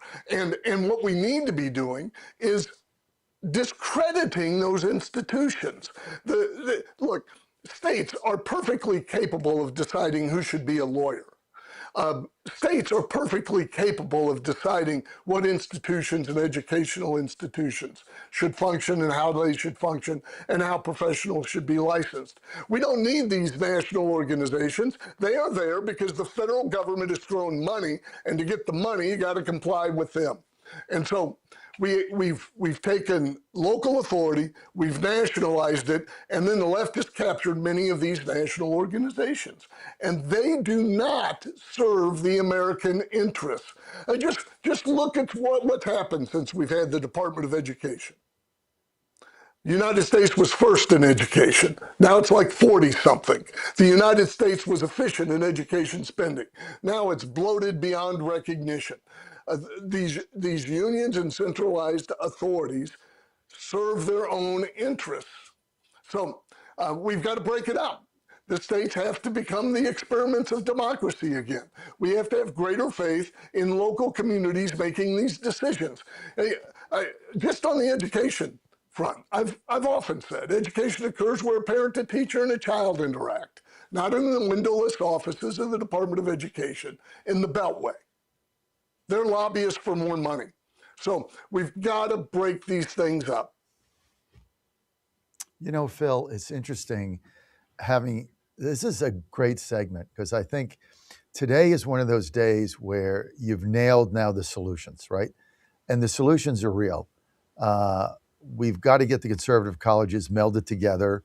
Your example with the Liberty University Law School having to go through that nonsense only because you're a conservative Christian college, right? If you were one of the liberal schools, it would have been a day. We all know that. And we've got to get back to the States. And it's interesting because I've said this before. My youngest son, Joe, 22, Maryland, has basically said the same thing. That at the end of the day, when this is all said and done, in the next 4 or 5 years, the states, the conservative states in this country, are going to start rejecting the federal government, just like the big cities are rejecting the federal government, right? I mean, if you look at what's happening in the big cities, I mean, and Bannon said this on my show the other day, he nailed it. He said, you can't have a country where 12 of your biggest cities don't follow federal law. There's no country, right? Well, you're going to have the same thing with the states. We're just going to stop following federal law and do our own thing, and everybody's going to move there. And I don't know what the answer is to this, Phil, but that break point, I think, is upon us. Do you agree with that? Yeah, I think it is, and it has to happen. I'll tell you what's happened, John, is people have engaged in government for their own purposes. Everybody's looking at the backyard, nobody's looking at the horizon, and we need more bold leadership because a lot of our leadership is following the dollar bill. Everything has been bought and purchased in America. And we have to stop doing that with governmental power. And the best way to do it is to disperse it. You know, another idea which I heard President Trump talking about, but he has not done it, I wish he'd do it, is to disperse these federal agencies across the United States and stop consolidating them in the Beltway. Put the Department of Agriculture in Kansas. Have these Washington, shiny-shoed, necktied persons who are with the Department of Education live in the wheat fields so that we have people who are close to where this power is being, where the power impacts. That would break up that consolidated authority in Washington, D.C. States are going to have to start rejecting the federal dollar. And they're addicted. They are addicted to the federal dollar. They will do cartwheels and somersaults and dance on one foot to get that federal dollar. And that, through that fashion, all of these agencies are controlling state policies. States have to exercise their own policy decisions. We've got to start bringing this down because America is not as far left as the Democratic Party. And the Democratic Party has been captured by its funding base, and the federal government has been captured by this consolidation of authority, this collectivism attitude, and that collectivism of authority benefits Marxism, not liberty. I agree with you, Phil, 100%. I mean, we're on the same page here. I got to say, you come on every single week. This is probably the best segment we've had because now we're really getting down to how we solve this at the grassroots level and what we have to do. So I applaud you for that. Let's get to a caller. This is our announcer in Richmond, Larry from Richmond, Virginia, wants to engage here with Phil. Larry, good to hear from you. Line one, you're live. Good morning, John. Good morning, Phil. Good morning. I just want to let Phil know I'm a graduate of Bob Jones University, and they used to have University Press. I'm not sure if they still do any publications or anything. They print a lot of homeschool material. I'm going to be visiting down there in 2 weeks. Would it be okay if I gave somebody your email address and everything? Maybe, like you said, I agree with you about the conservative colleges need to get together and start doing something together. Yeah, sure. And the producer can give that to you off the air. 10-4. And John, you're spot on this morning about Trump. I know it's the art of the deal, but we need to just get Iran off the table and get back to the midterms. And that's basically all I had today for everybody. I appreciate you giving me that opportunity to be the voice of the John Fredericks Show opening, and just God bless you both. You're doing God's work, and y'all have a great day. You're a great announcer, Larry, so thank you, and thank you for the question. And I think Phil Klein on fire today. Phil, that's basically the bottom line. If we don't get involved at the grassroots level, this is why we're getting beat. I had a column on that the other day. I said the communists have a ground game. The Republicans have a golf game. I mean, we don't do crap. I've never seen anything like it. All we want to do is hire consultants, buy TV ads. I mean, and do like mailers. I mean, none of that is working anymore. None of it works. They're at the grassroots. They're organizing precinct by precinct, house by house, Phil. And this is how they're crushing us. They've also figured out the whole mail-in ballot thing. We've done nothing with that. We're still talking about, servers on the moon and algorithms and nonsense that we've been dealing with. If we don't wake up here and smell the coffee, this thing is heading for a catastrophe. And I'm trying to shake the Republican Party up. You've got to, I don't want to see another cocktail party at the Capitol Hill Club with chicken fingers, okay? And some congressman, and you're paying $1,000. The hell's that do? Doesn't do crap. What are you doing in your precinct? How are you organizing it? How are you educating people? How are you getting them involved? What are you doing with mail-in ballots, right? None of that is getting done, Phil. And therein lies the risk that we have.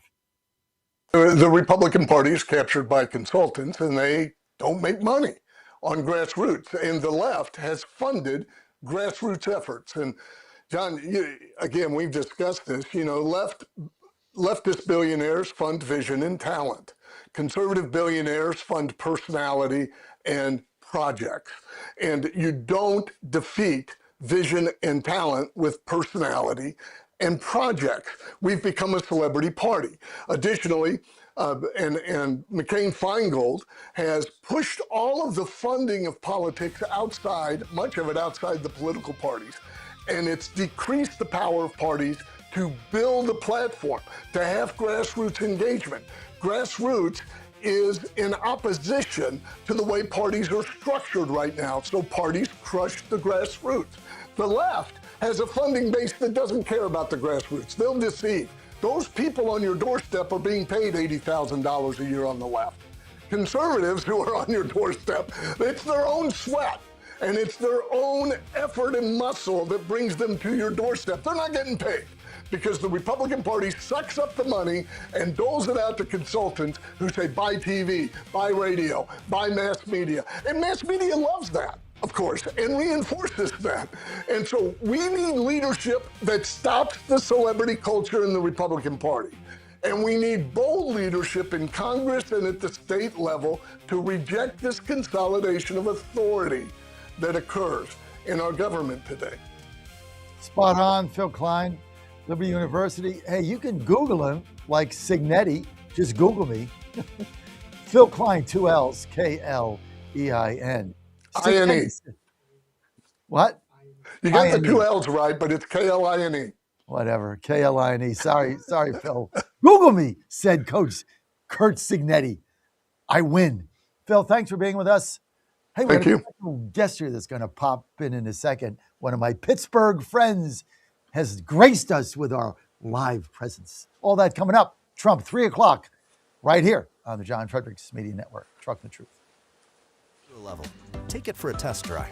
Go to healthycell.com and use code GODZILLA for 20% off your first order of Focus Plus Recall. That's healthycell.com. Code GODZILLA for 20% off. The Trump administration has brought positive changes when it comes to fixing our broken healthcare system. If we really want to make America healthy again, well, that starts at home. And that's where the Wellness Company comes in.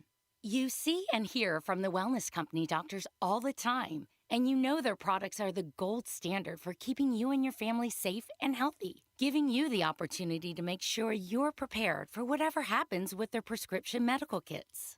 Additionally, the Wellness Company offers a variety of products, from parasite cleanses to methylene blue to weight loss and so much more. Make America healthy again starts at home. Do your part and protect the health of you and your family. Live a healthier, longer, and more satisfying life. Go to twc.health/Godzilla and order. That's twc.health/Godzilla. Use promo code Godzilla to save 10% today.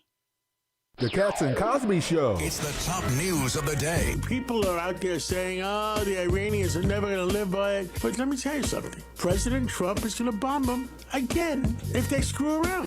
Hopefully they live up to it. And if not, the pounding's coming. We're going to do it again and again and again. The Cats and Cosby Show, weekdays 5 Eastern, 4 Central on the stations of the John Fredericks Media Network. Trump is the toughest president we ever had. Well, he's definitely the best bomber. Trump 2.0 is in full effect. How do you keep up with all the action?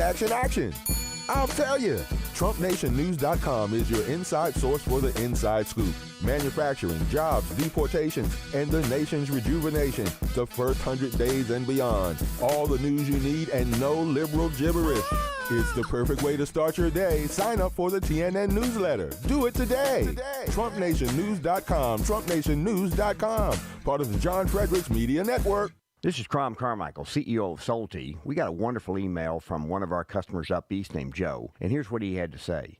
I started taking Salty almost out of desperation with little hope because I was resigned to the futility that although I was up to taking 2 statins a day, high cholesterol was something I just had to learn to live with. In fact, when I turned 60, after taking a stress cardio test, my doctor called me on a Saturday, which of course is never a good sign, and told me that I was clogged more than 95% of the people my age. I had an angioplasty and a stent procedure done at that time. Today, my stubborn triglycerides are only 1/3 of what they had been before starting taking Sol-T. My prescription statin dosage has shrunk from 60 milligrams to only 10 milligrams a day. My primary care doctor that I have had for many years still can't believe the results, and neither can I. Thank you, Sol-T, for providing such a wonderful product. And folks, I want to invite you to take care of your heart also by going to GodzillaHeart.com. That's GodzillaHeart.com. Use the code Godzilla at checkout, and you'll get a 50% discount on your initial shipment. Thanks so much.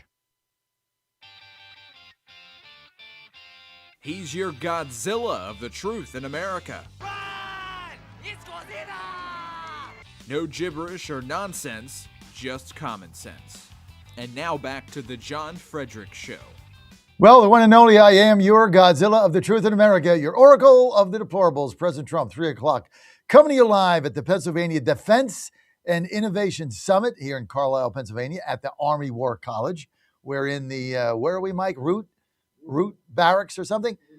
Root Hall. Okay, we're in Root Hall. President Trump going to be here at speaking about 3:30. We got a special broadcast with him.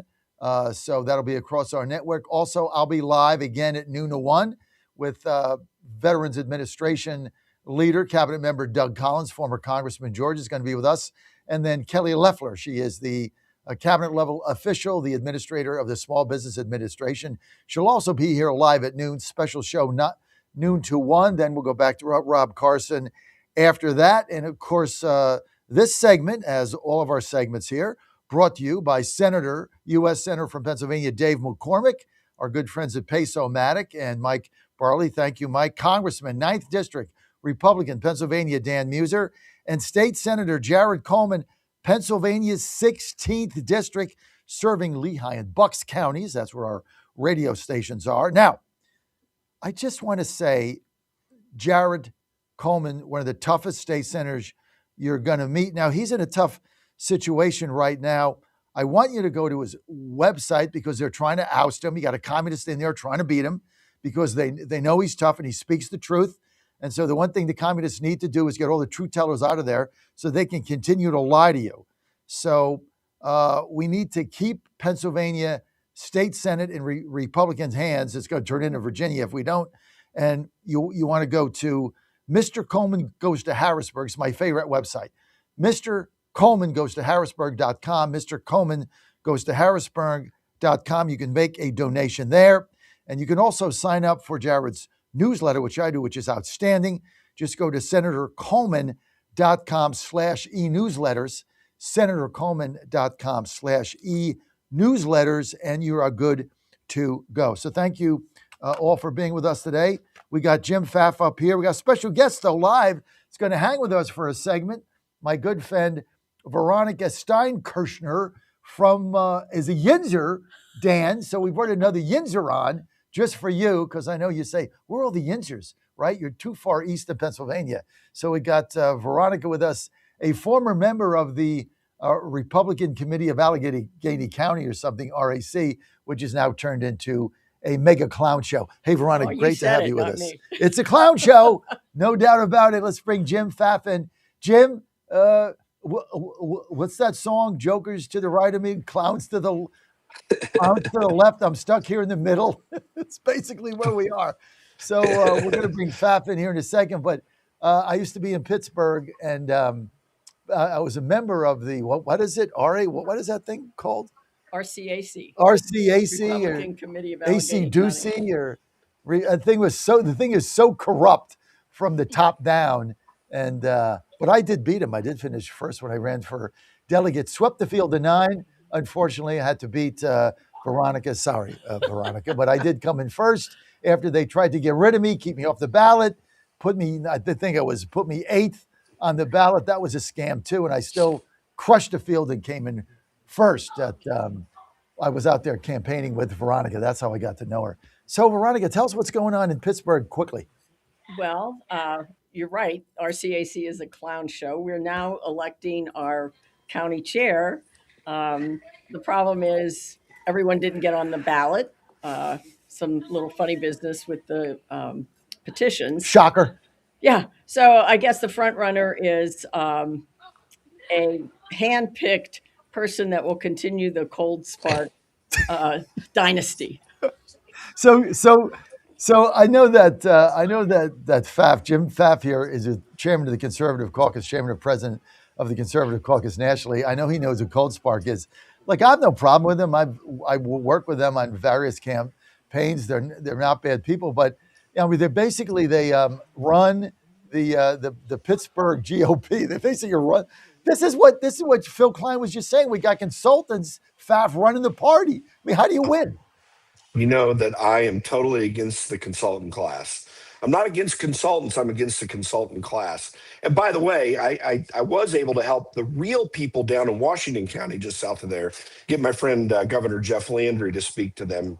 So I'm willing to work with people that like live in reality. Apparently, there are people that have a hard time doing that, and consultants that are not from your own area and know it well, they don't know reality. And we've got too much of that in the Republican Party. It doesn't help anything anywhere, to be candid. And, you know, consultants should go in and maybe give advice, but should also take advice because they don't know everything. You need to let the local people get done what needs to be done. And we have far too little of that. The Republican Party really sucks at it. And I'm tired of the consultant class. It's time for people to be able to live reality again. So that's Who's the new chairman of Washington County GOP after Sean?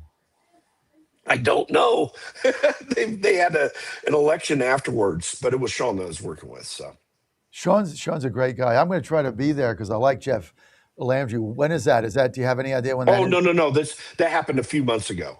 But I was just saying, I love working with people down there, and we connected with them. When Meyer and I are driving between DC and Indiana, we always drive through Washington County, and love that area. It's just that's real people. That's right. You go right by my favorite casino, the Meadows, right? You go right by it. So, Veronica, I mean, the whole Pittsburgh thing is a complete disaster. You got communists running around there right and left. How does a consultant company gain control of a party? Like, how does that work? Because all the precinct positions aren't filled. We're less than half. I think you're going to start seeing people drop out because they don't know that their voice doesn't count in running the party. And I always say when I go out and talk to committees, remember, as elected committeemen, you are the party. Remember that. But we got, the reverse, flip-flop. So I think we will have a lot of trouble going forward. We have Tony Guy running against DeLuzio, and we have a county executive, Sarah Innamorato, who is now pregnant, and she's pushing the longer pay for parents, which is going to really hurt the small businesses. But we can't shake it. I think we've increased the number of Republican voters. They just don't go. So we have to take them by the hand, go to because they don't do anything. When I first moved there, Jim Pfaff, when Ann and I first went to Pittsburgh, the first thing I did was reach out to I forget where I lived. Coriopolis, does that sound Mhm. familiar? I was in, it was like a suburb of Pittsburgh out by the airport, obviously, so we can, get to where we were going while Joe was in West Virginia. And first thing I did was reach out to the chairman of the local party, the Coriopolis GOP, called, sent emails, sent texts. I even sent a handwritten note to the address on there. Like 5 reaches, never got a call back, never got a response. And I'm just saying, hey, I just came in here, I want to join the party. And they never called me. Finally had to call the chairman, who's now works for Dave, and he had to get me in. I actually never had a conversation with her. I don't know who she is, Moon or something, or Moon Township. I don't know what it was.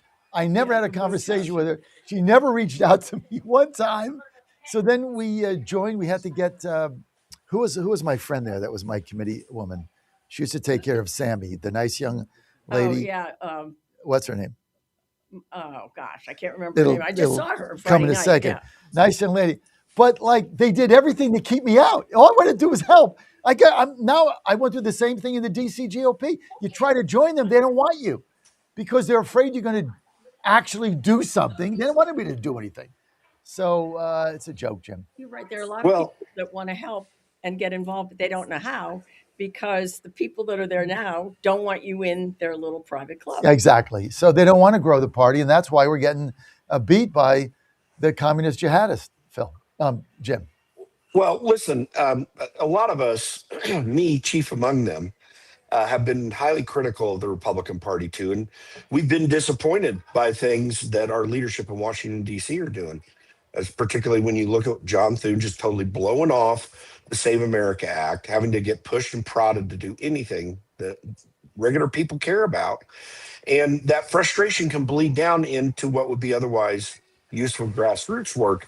But listen, you can't give it all up. You do have to get involved. I mean, I've been involved in politics for a long time, but I've served. I was chairman of the Douglas County, Colorado Republican Party for a time when I was there many years ago. When I grew up in Indianapolis, I was involved with the ward system there and in the county party around Indianapolis. Listen, you have to just take the steps to do it. Figure out what you can do well, because not everybody's going into a leadership position. Go into a precinct position. There's so much reward if you're just willing to work it. Yes. Actually talk to people in your Yes. area, because you can do that in a precinct. Yes. And the more people that will do that, you would be amazed the change that can happen. I'm kind of thinking I need to, through conservative caucus, figure out how we can do sort of a shadow effort to help the Allegheny GOP now, because I knew it was in kind of bad position, but this is Oh, it's just a really joke, crazy. man. I was there. Now it's worse than ever, but I'm going to hook you up with Veronica because she doesn't want to be there anymore. She's done with the whole thing. But Veronica, that's what they want. They want you to leave. Well, I They know. want to push you out, But just there's like they wanted to push nothing- me out. There's nothing gratifying in doing it. So you say, I'm going to go elsewhere. I'll pick my candidate. I'll work for them. But that's not the way it's supposed to be. Well, because they don't want to do anything, right? Well, and listen, let me throw something in here. For anyone listening in Allegheny County that is as frustrated as we're talking about what we're talking about here, keep in mind, maybe you're not going to win Pittsburgh, like it's a Democrat area. There are a huge number of Republicans in Allegheny County. It makes a huge difference statewide. You are really going to determine who's going to be governor, who's going to be a U.S. senator. And, McCormick had to win a large number of votes in Allegheny County, amongst other places, just to be able to get to where he was finally able to get to. And we're all benefiting from that. Mm-hmm. So don't ever forget the positive. And by the way, state legislatively, too, there are a lot of potential Republican seats in Allegheny County and surrounding areas that you can have an effect on. And that makes a huge difference in a state that we could, if we put the work together, continue to hold. It may not be a bright red state in the future, as people in the consultant class have always said, Pennsylvania is Pittsburgh and Philadelphia surrounded by Alabama. Like, there's no doubt that solid people who know what America is about and care about it are in that state and can control it, at least as a light red state, going into the future. That's really what's at stake when you talk about doing what's right in Allegheny County and then telling the consultants to go screw themselves because we're going to take it over for ourselves. Because they suck. That's the They problem. suck. And all they want to do is make money. I mean, so like It's all about making money. it's like Listen, what Klein said. They don't want to fund the grassroots like the communists do because they don't make any money. So it's of no value to them. They just want to make money. Period. Like, having done a lot of consulting through the years, I can tell, and being a grassroots focus in what I do, there is no money in grassroots. The money is in putting together television ads, which only have a marginal effect if you can't get people motivated to go to the polls. Right.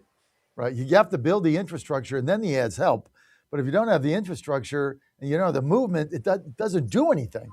And if you try to make that the baseline, you're going to lose. But, getting involved locally, I tell you what, the other thing is, because we cover this national stuff, it's refreshing and it's humbling. But it's a good thing. Like I'm here in War College in Pennsylvania. I'm Ward 2 chairman in D.C. So I get an email from somebody in my neighborhood, in my ward, who says, hey, here's my address. We have these rat trap things, that the rats go in and they can't come out, whatever that is, that they have, whatever it is for the rats. And he said, mine hasn't been changed in like months. And so rats are basically sitting on top of it, laughing their ass off. Can you do something about it? So like I'm in the War College, but it's humbling because then I got to find out where he lives and, spend time in the car, getting the address, calling up the owners of the place and say, hey, you got to change those rat traps out. We have an ordinance in DC. It's every 90 days. How long has it been? So, I mean, it has nothing to do with anything in the big picture, but it gets you connected with why you serve. Right? Because the guy's like, I got to get the rats are sitting on the trap, basically laughing at me. So it's got to get refreshed. Right. Yeah. It's personal gratification. You say, I helped this person, and they will remember that. Yeah. I'm happy that people that I sought to run for state committee, they did. They won. I recommended a young man to run for vice chair. I think he's going to win. He will add a lot to the county party. So that makes me feel good, even though I'm not there. And you got to get re-involved. Well, yeah. Well, I'll be behind the scenes and I'll push him along. You look great, by the way. Thank you. I'm not going to ask. I haven't seen you since what was it? What was the campaign? 24, right? 24. So what is this now? 26. Yes. So I haven't seen you in 2 years. It's good to be here. Yeah, it's good to see you. Jim Pfaff. The jihadists are taking over everything. How do we stop this trend? Well, in part by doing the work that we were just talking about. So people do have to get involved on the ground. The biggest thing that I think Republicans have got to do, and Republicans in Washington, or at least Republican leadership in Washington, doesn't seem willing to do, is to keep reasserting what is beautiful about this country. I heard this Al Sayed guy, who's apparently going to be running against Mike Rogers in Michigan. They've got yet to determine that. Out there talking typical leftist gobbledygook related to race problems and the standard, the elites are destroying the real people type stuff. I mean, in other words, they're making this continued, 1619 Project case that somehow we were founded on racism and that the elite class, have taken advantage of people in this country all the time. What we need, or from the beginning, what we need to do is assert the fact that there is no country in the world and in world history that has had opportunity churn through the culture the way the United States has. When you look at, and even though I think there are some real problems with corporatism right now, and some wealthy people get advantages from things like regulatory capture, their businesses have captured the regulatory environment in Washington, D.C. to benefit them against others. We do have some of that, and there's some things to fix. And Republicans need to get off their duffs and do it. Donald Trump is doing it. But when you look at what has happened with the wealthy people in this country. We have the greatest churn of wealth on an annual basis than any country in the Western world, much less the world at large.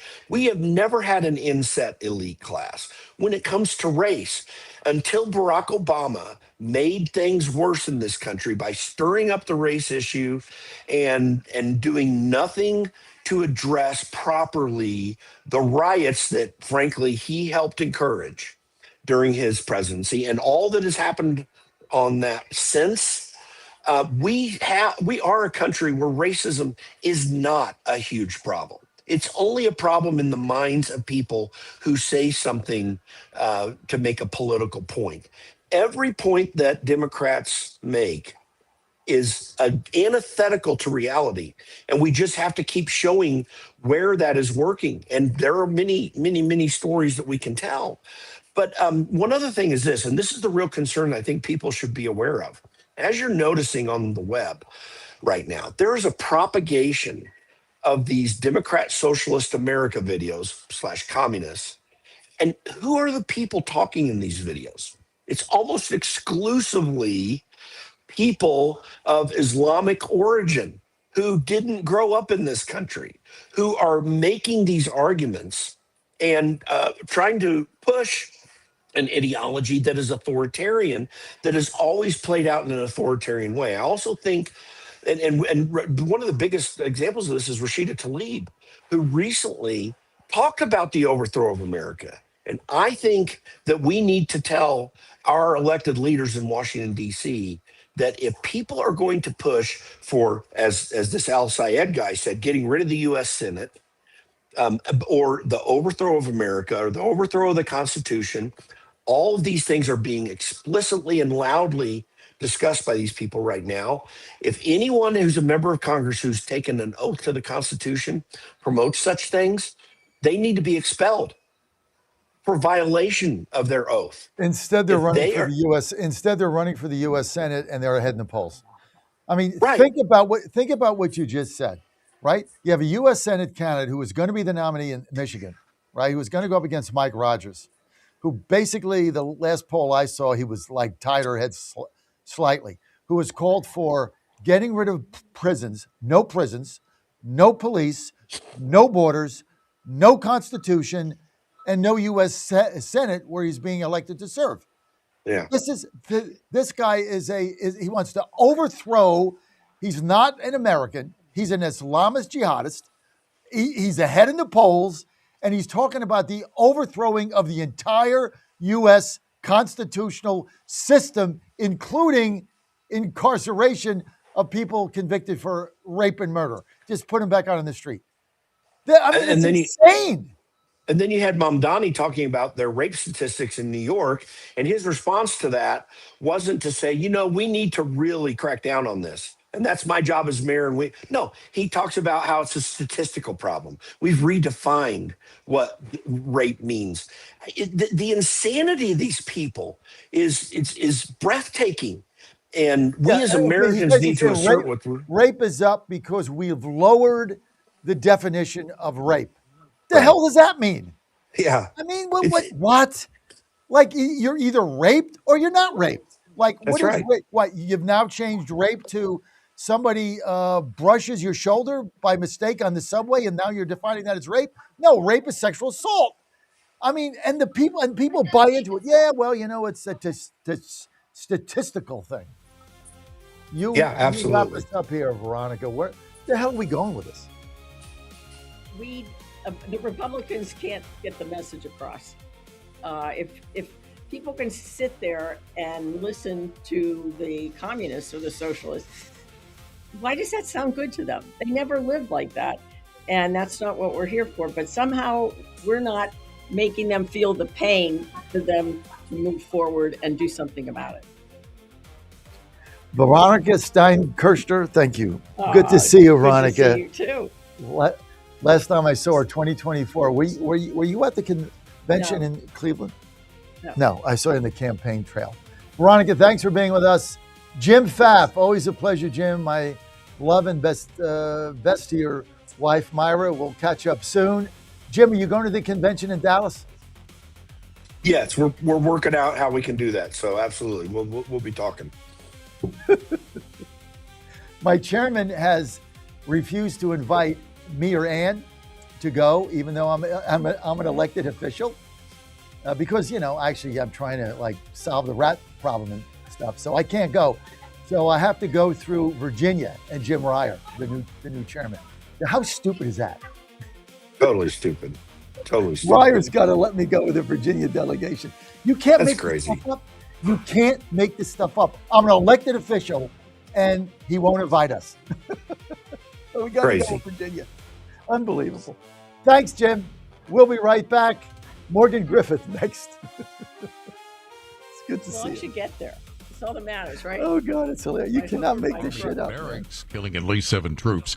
Adding further Good to pressure see on you. You Iran, look the great. U.S. Treasury Department issuing fresh sanctions against Iran.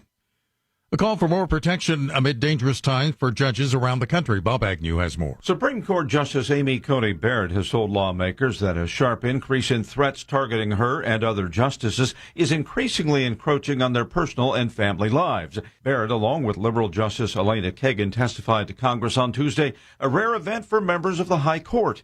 With violence and intimidation on the rise nationwide, the justices are seeking millions of dollars to enhance security to help keep judges safe across the country. Bob Agnew reporting. In health news, Michigan officials eyeing lettuce as a possible cause to a large cyclospora outbreak. Correspondent Lisa Dwyer. 2026 is already the nation's worst year for reported cases. More than 30 states have reported infections. Michigan has more than 3,300 cases. Officials there say early information points to lettuce or salad greens as a possible culprit. Michigan officials advise consumers to buy whole heads of lettuce, discard the outer layers, and thoroughly wash what's left. They also suggest avoiding bagged lettuce and pre-mixed salad kits. Cyclospora is a microscopic parasite that commonly causes watery diarrhea. I'm Lisa Dwyer. Heavy downpours in South Texas washed out highways and stranded motorists Tuesday. Forecasters warned that a threat of more severe weather could bring dangerous flooding. Governor Greg Abbott declared a disaster. More from townhall.com. Hi, I'm Kirk Cameron. Christian Healthcare Ministries is not another health insurance policy. If you're tired of year-long contracts and pointless restrictions, CHM offers anytime enrollment on your schedule and at your convenience. With CHM, you're paying half the cost of a traditional health insurance plan. So that puts more money back into your budget for everyday needs. Plus, you'll have access to CHM's care solutions for virtual appointments, prescription savings, surgery support, and more. My family and I joined in 2018, and it's changed our lives for the better. We love paying way less while helping other believers afford their medical bills. Take the leap of faith and see why Christians across the nation are better with CHM. Get started by calling 1-833-JOIN-CHM and use promo code WELLNESS for a 50% credit towards your first month. That's 1-833-JOIN-CHM and use promo code WELLNESS. New York State says no to data centers. New York is blocking new large data centers that fuel artificial intelligence for up to a year to protect the environment and energy grid. Governor Kathy Hochul signed an executive order Tuesday for the country's first statewide moratorium on hyperscale data centers. These facilities require massive amounts of energy and water to cool thousands of servers. The governor's order pauses state permitting and directs regulators to create standards addressing environmental impacts and energy demand. Tech companies argue this could hurt job growth and cede ground to China and AI development. Keith Peters reporting. A Tyrannosaurus Rex fossil build is one of the world's largest and most complete specimens, was sold for a record $50.1 million to a mystery bidder. The fossil discovered in 2021 on a ranch in South Dakota. News at townhall.com. Well, this has to be a little embarrassing or maybe extremely humiliating, but at least he didn't get tossed into the slammer. The governor of Nevada pulled over for a traffic violation. In video from the Las Vegas Metropolitan Police Department. Sergeant Chaga, Metro Police. The reason I'm stopping you is for I'm aware, for the red light violation back there. So you're good to go, sir. Appreciate you. Have a good day. The governor immediately identified himself as Lombardo, and the interaction with the police officer who stopped him lasted about 15 seconds. The governor's campaign says he was stopped briefly over a question about whether he had come to a full stop before turning right on red. The president of a police union that endorsed the governor says it's common practice to let a driver go without a citation. I'm Haya Panjwani. Semifinal World Cup action today. Argentina and England played in Atlanta. More on these stories at townhall.com. Now more than ever, it's imperative to support companies that share our conservative values. That's why I can't be more excited to tell you that I've switched my family to Patriot Mobile. Patriot Mobile is America's only Christian conservative wireless provider. When you switch to Patriot Mobile, you shift your support away from the leftist, woke, progressive agendas of Big Mobile. Patriot Mobile's wireless service works perfectly and seamlessly as you go about your lives with exceptional nationwide coverage that uses the same towers the main carriers use. Patriot Mobile donates a portion of every dollar earned to causes you care about, to organizations that fight for religious freedom, First and Second Amendments, sanctity of life, and the needs of veterans and first responders. Patriot Mobile has plans to fit any budget, along with great discounts for our veterans and first responder heroes, as well as multi-line users. Switching is easy. Just go to patriotmobile.com/Godzilla or call their U.S.-based customer service team, 972-PATRIOT. That's 972-728-7468. Use offer code Godzilla for free activation.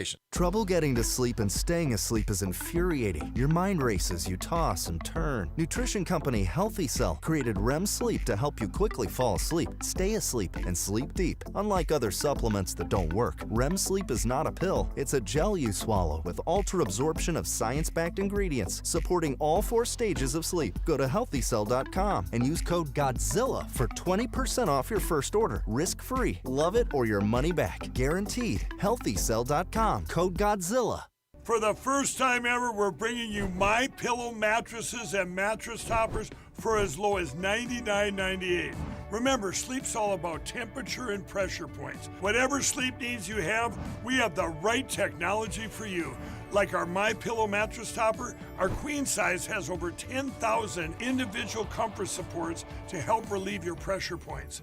And how about our 3-inch Hybrid Plus mattress topper?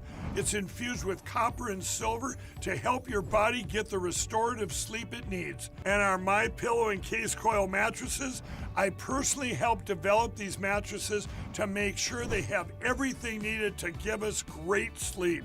Plus, they're made right here in the USA, and they ship right to your front door, absolutely free. Go to MyPillow.com or call 800-854-0504 and use promo code Godzilla to get MyPillow mattresses and toppers for as low as $99.98 and free shipping. Ponder this. Have you ever been so hungry that not only is your stomach growling, but you become lightheaded and shaky? Your blood sugar has hit an all-time low. It seems that when this occurs, no amount of food can satisfy this type of hunger. When hunger reaches this level, your normally nice personality may become agitated, impatient, or even angry. You need food and you need it fast. Did you know that our souls need daily nourishment as well? A hungry soul might be inclined to give into temptations and commit sin without a care about its eternal destiny. When we let our souls grow hungry, we must feed them with prayers, recollection, and sacred scripture. Catholics in the state of grace have the additional benefit of access to feeding our souls with a heavenly food. Only in the Catholic Church is Jesus truly present in every worthy reception of Holy Communion. He is the bread of life. His words, come and see. I'm Susie Kelly and I am passionately Catholic. And they're off. This summer, the Thunder returns to Colonial Downs Racetrack. Live thoroughbred racing June 25th through September 7th. Feel the excitement. Hear the roar of the crowd. Experience Virginia's premier horse racing destination every Thursday through Sunday all summer long. Bring the whole family for Family Fun Sundays, packed with activities for all ages. Parking? Free. General admission? Free. Memories? Priceless. Make Colonial Downs Racetrack your new summer fun time tradition. Get tickets and race day info now at colonialdowns.com. Later on, at summer's close, the crack of bats where heroes rose. We cheered at games beneath the sky, remembering those who sacrificed. Oh,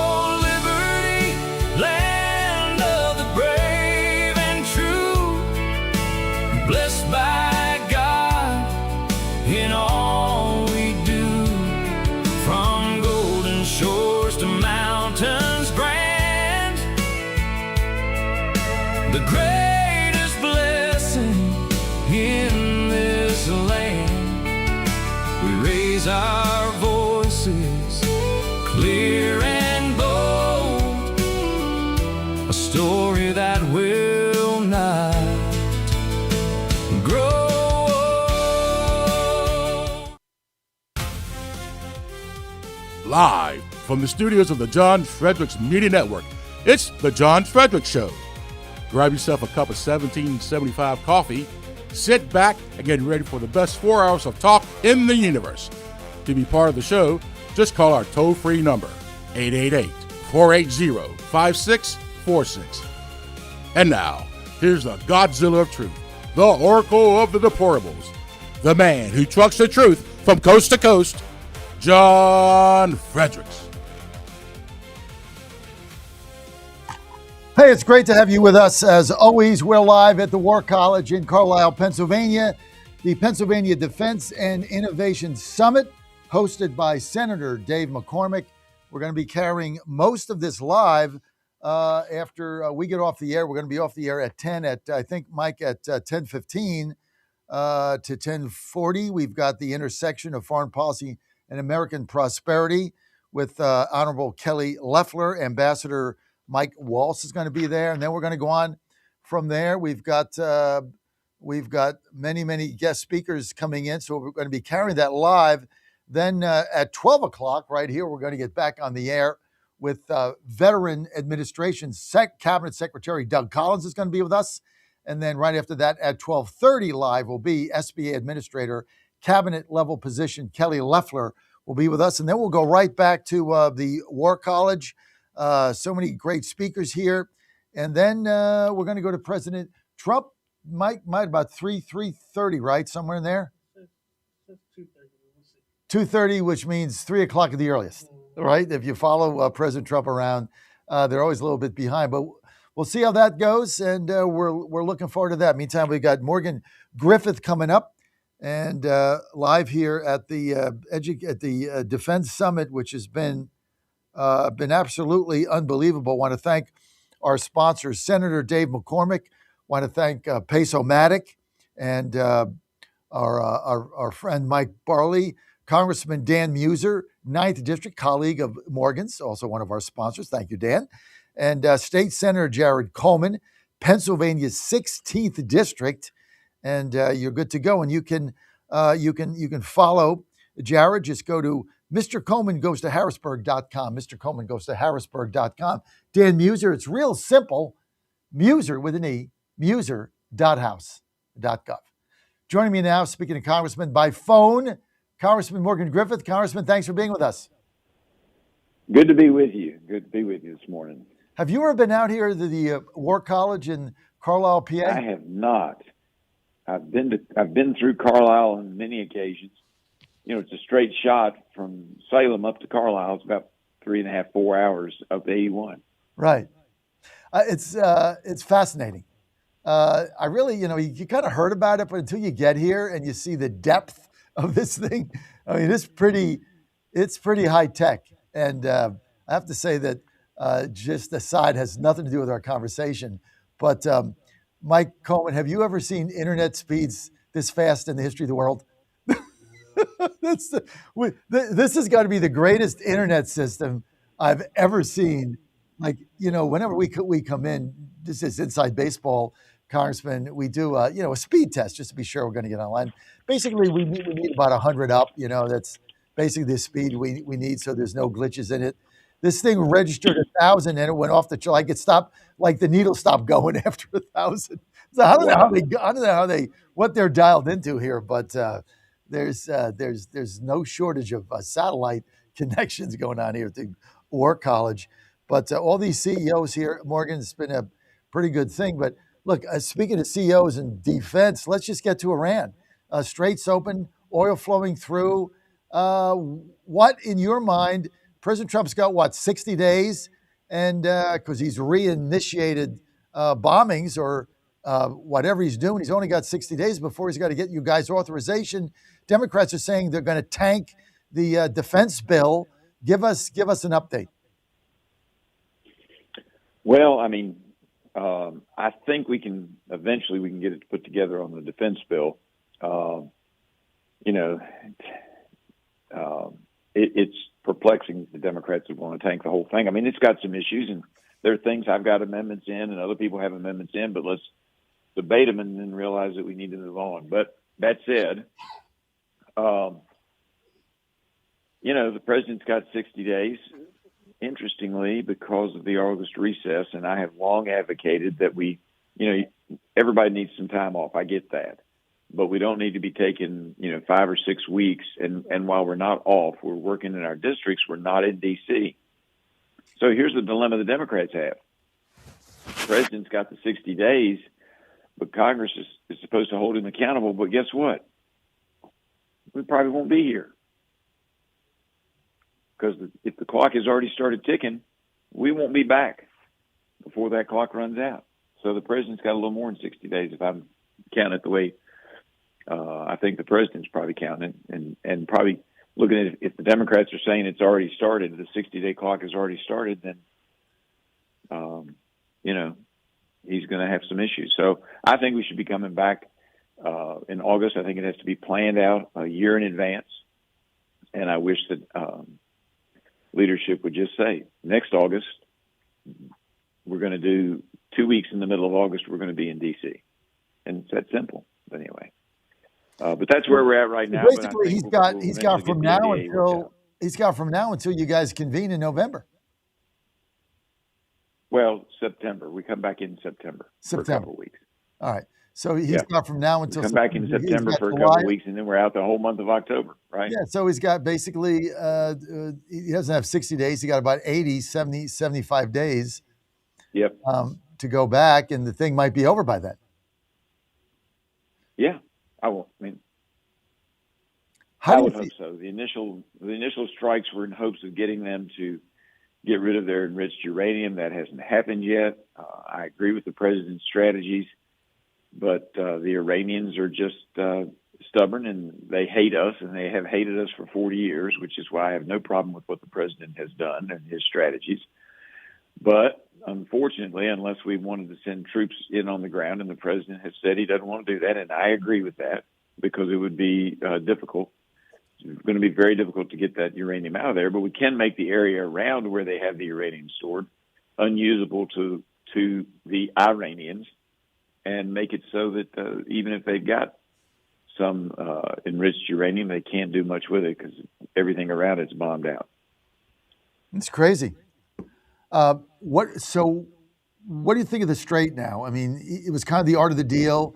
He said there's going to be a fee. He knew there wasn't going to be a fee. So then he said, well, I got KSA, UAE, and Qatar, who's, basically funding the Muslim Brotherhood. A lot of people believe that. We have no direct evidence of it, but there's, a lot of people say that.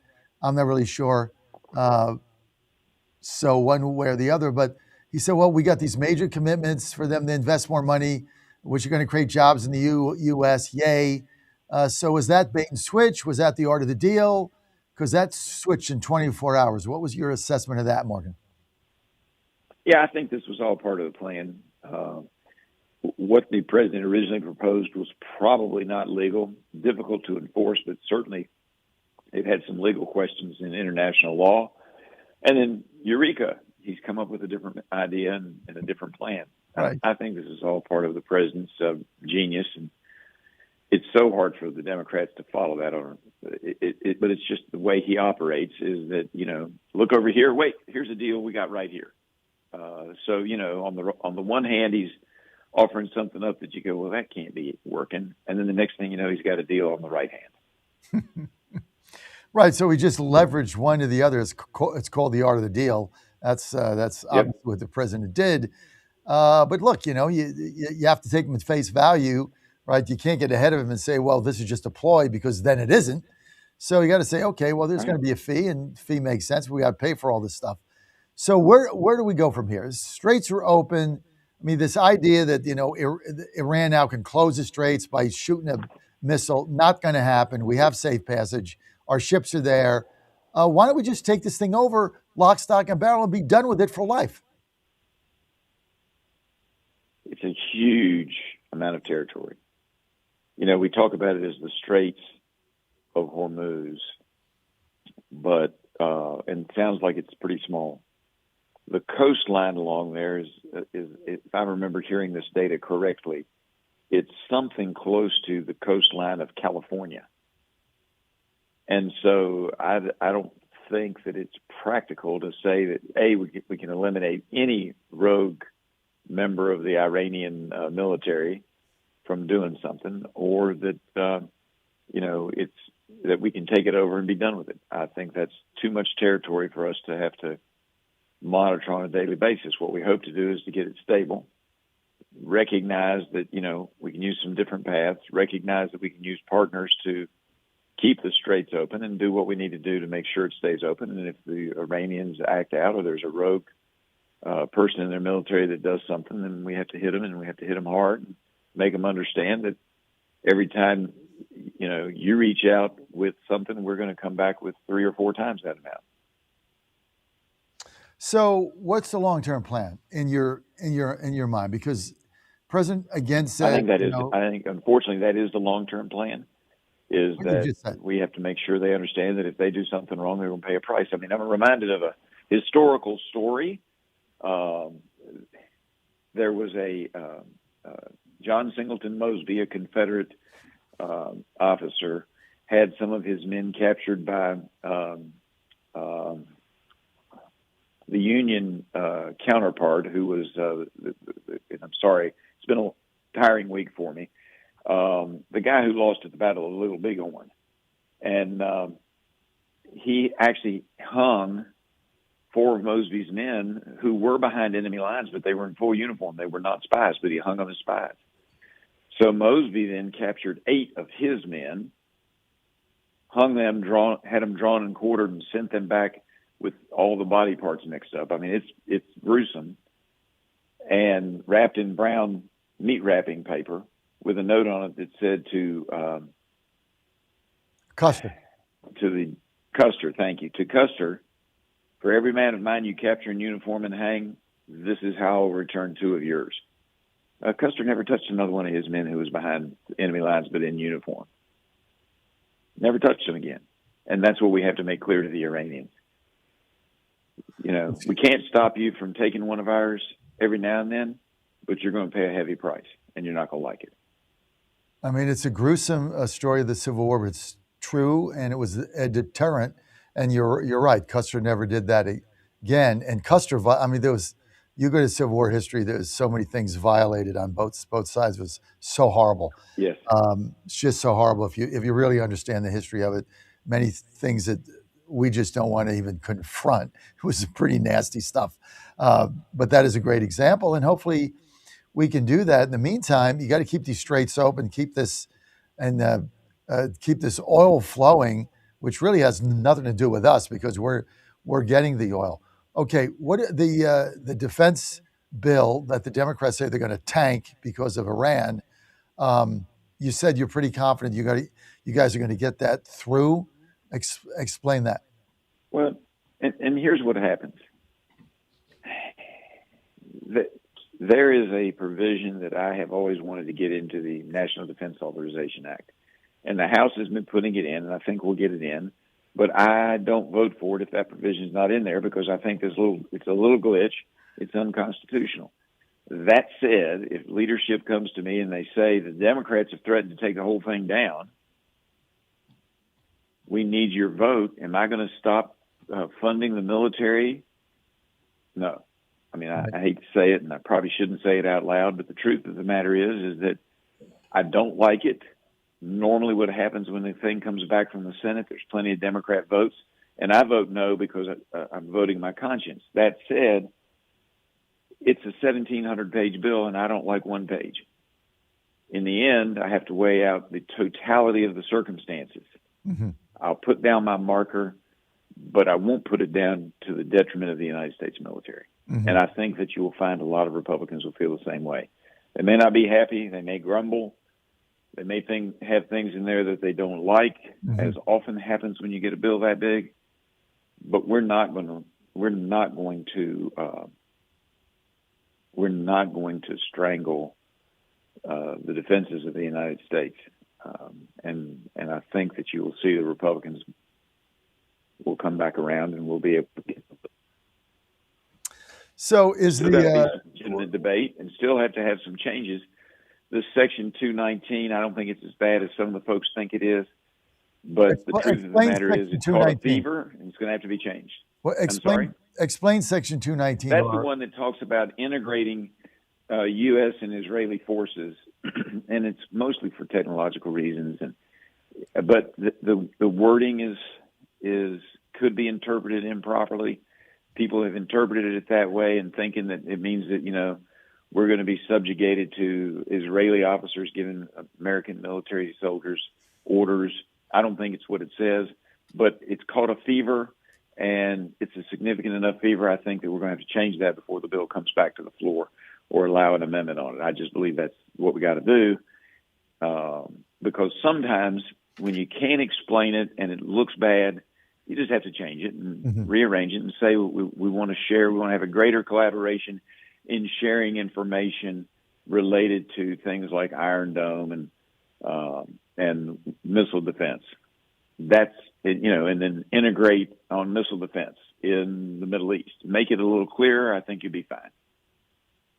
I know that I'm in Pennsylvania here, obviously at the War College for the Defense Summit for Senator McCormick. A lot of my colleagues are in Washington, D.C., lobbying you right now through the NAB, which is the National Association of Broadcasters. And one of the things we wanted to do was legitimately is get the AM radio in every car bill inside the defense budget bill, saying that this is a matter of national security, because that's the only way to communicate if towers go down. That's true. Have you heard anything about that? Is that bill ever going to get in there? Wow, I would certainly hope so. I still don't understand what the holdup is. As you know, I'm a big supporter. However we can get it, wherever we can get it, we ought to. But there is a holdup somewhere, and I'm not sure exactly where it is that has kept that from becoming law. It's Scalise. Scalise. Why? Because he's getting money from GM. Bingo. That's it. I mean, that's the problem. You've been there a long time. When the money's flowing and one person can just stop a bill, they just throw it in the drawer. and then somebody's got to jettison it out of there. I mean, it's been going on for 5 years. It's ridiculous. And now basically the car manufacturers, Ford, GM, has said, screw it. First they said, okay, don't do the bill. We're going to make a deal and comply on our own. It's all good. Rand Paul's right. We don't need to be told what to do. We're going to do the right thing, right? Soon as they see the bill's not going to pass, they start taking out of the cars to save money, okay? Because they're liars, right? They just lie to us. And so this thing is critical. And in 5 years, we can't get this thing to the floor. It is unbelievable. We got 300 co-sponsors in the House, 70 in the Senate, 70.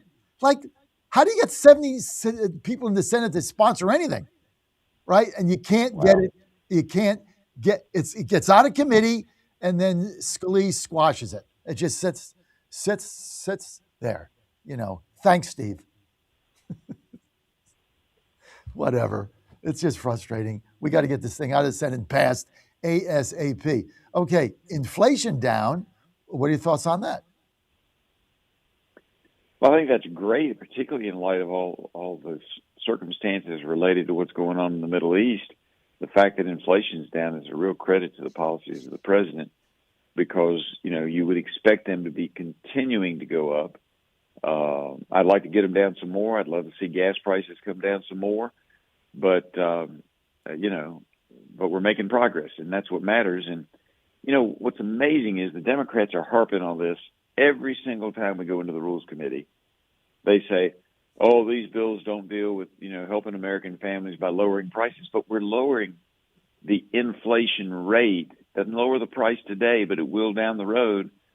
But in the 4 years of the Biden-Harris administration, they didn't care one whit about getting inflation under control. They just spent more money, did these projects that, that they put big titles on and said it was going to do amazing things.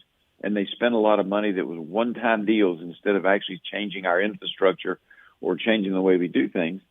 And that's just not the way that Trump operates. And I'm very pleased with most of the things that I'm seeing that they're doing. If we're spending money, it's for long-term systemic changes, not one-time deals that, here today, gone in a year, but your inflation remains. And so I'm glad we're getting inflation down. We need to work a little bit harder on it. But it never happened during Biden-Harris. But now the Democrats would have you believe that they're, anti-inflation warriors. No, they're not. They showed their colors when they had control, and they spent money like I used to say drunken sailors, but then a sailor told me it was insulting. So, like people who have no idea how to spend money, which is exactly what the Democrats are. They're socialists, if not communists, and they just spend, and they want, to take everybody's money and give it away on projects that won't last and won't make a difference in the long term. Absolutely correct, 100%. It was transitory. Remember how many times Janet Yellen got on TV, the former Treasury Secretary, and said it was transitory? Remember that? And gas prices were $5, and that was transitory. And you didn't hear a peep out of the fake news. You didn't hear a peep out of the Democrats. You didn't hear anything from, MSNBC or CNN. Nobody said a word. Now, all of a sudden, prices go down, right? And we had a great June, inflation arrested, under control. And the fake news' response is, well, prices are still too high. Well, of course they were, because you're the ones that rose them to record levels. I mean, it's just unbelievable. I don't know how we get through this. The lies that come out of the fake news on a daily basis is just incredible, Morgan. It's nuts. All right, what's your give us an update on the SAVE Act, and then we'll go. We're still fighting for it, and hopefully we can get something done. And we think we're sending something over this week that will put the Senate into a position where they either have to say yes or no. We're hopeful. I prefer yes. No. I do too. I think, but anything's better than hiding behind the curtain and saying we can't do anything, which is what the Senate's doing. You're right about that. I think Lindsey Graham's sister, is going to vote to get the SAVE Act in and get rid of the parliamentarian. That was what I heard. Of course, I hear all kinds of things, but that's what I certainly hope that they get rid of the filibuster, but most importantly that they get the SAVE Act across the finish line. All right, let's go. Morgan, thanks for being with us. You can follow Morgan as Griffith. Always. It's really easy. Griffith.house.gov. Griffith.house.gov. You can follow him there. Plus, he's got one of the best newsletters that comes out. I actually read it every time it comes out. I look forward to it. One of the best. You can sign up there for his newsletter. You can get it right to your inbox. And he's going to tell you what's going on. Right? Great communicator. Morgan, thank you. Thanks for being with us today. Thank you. We're going to be right back. RNC coming up next at the War College, Carlisle, PA. Stay with us.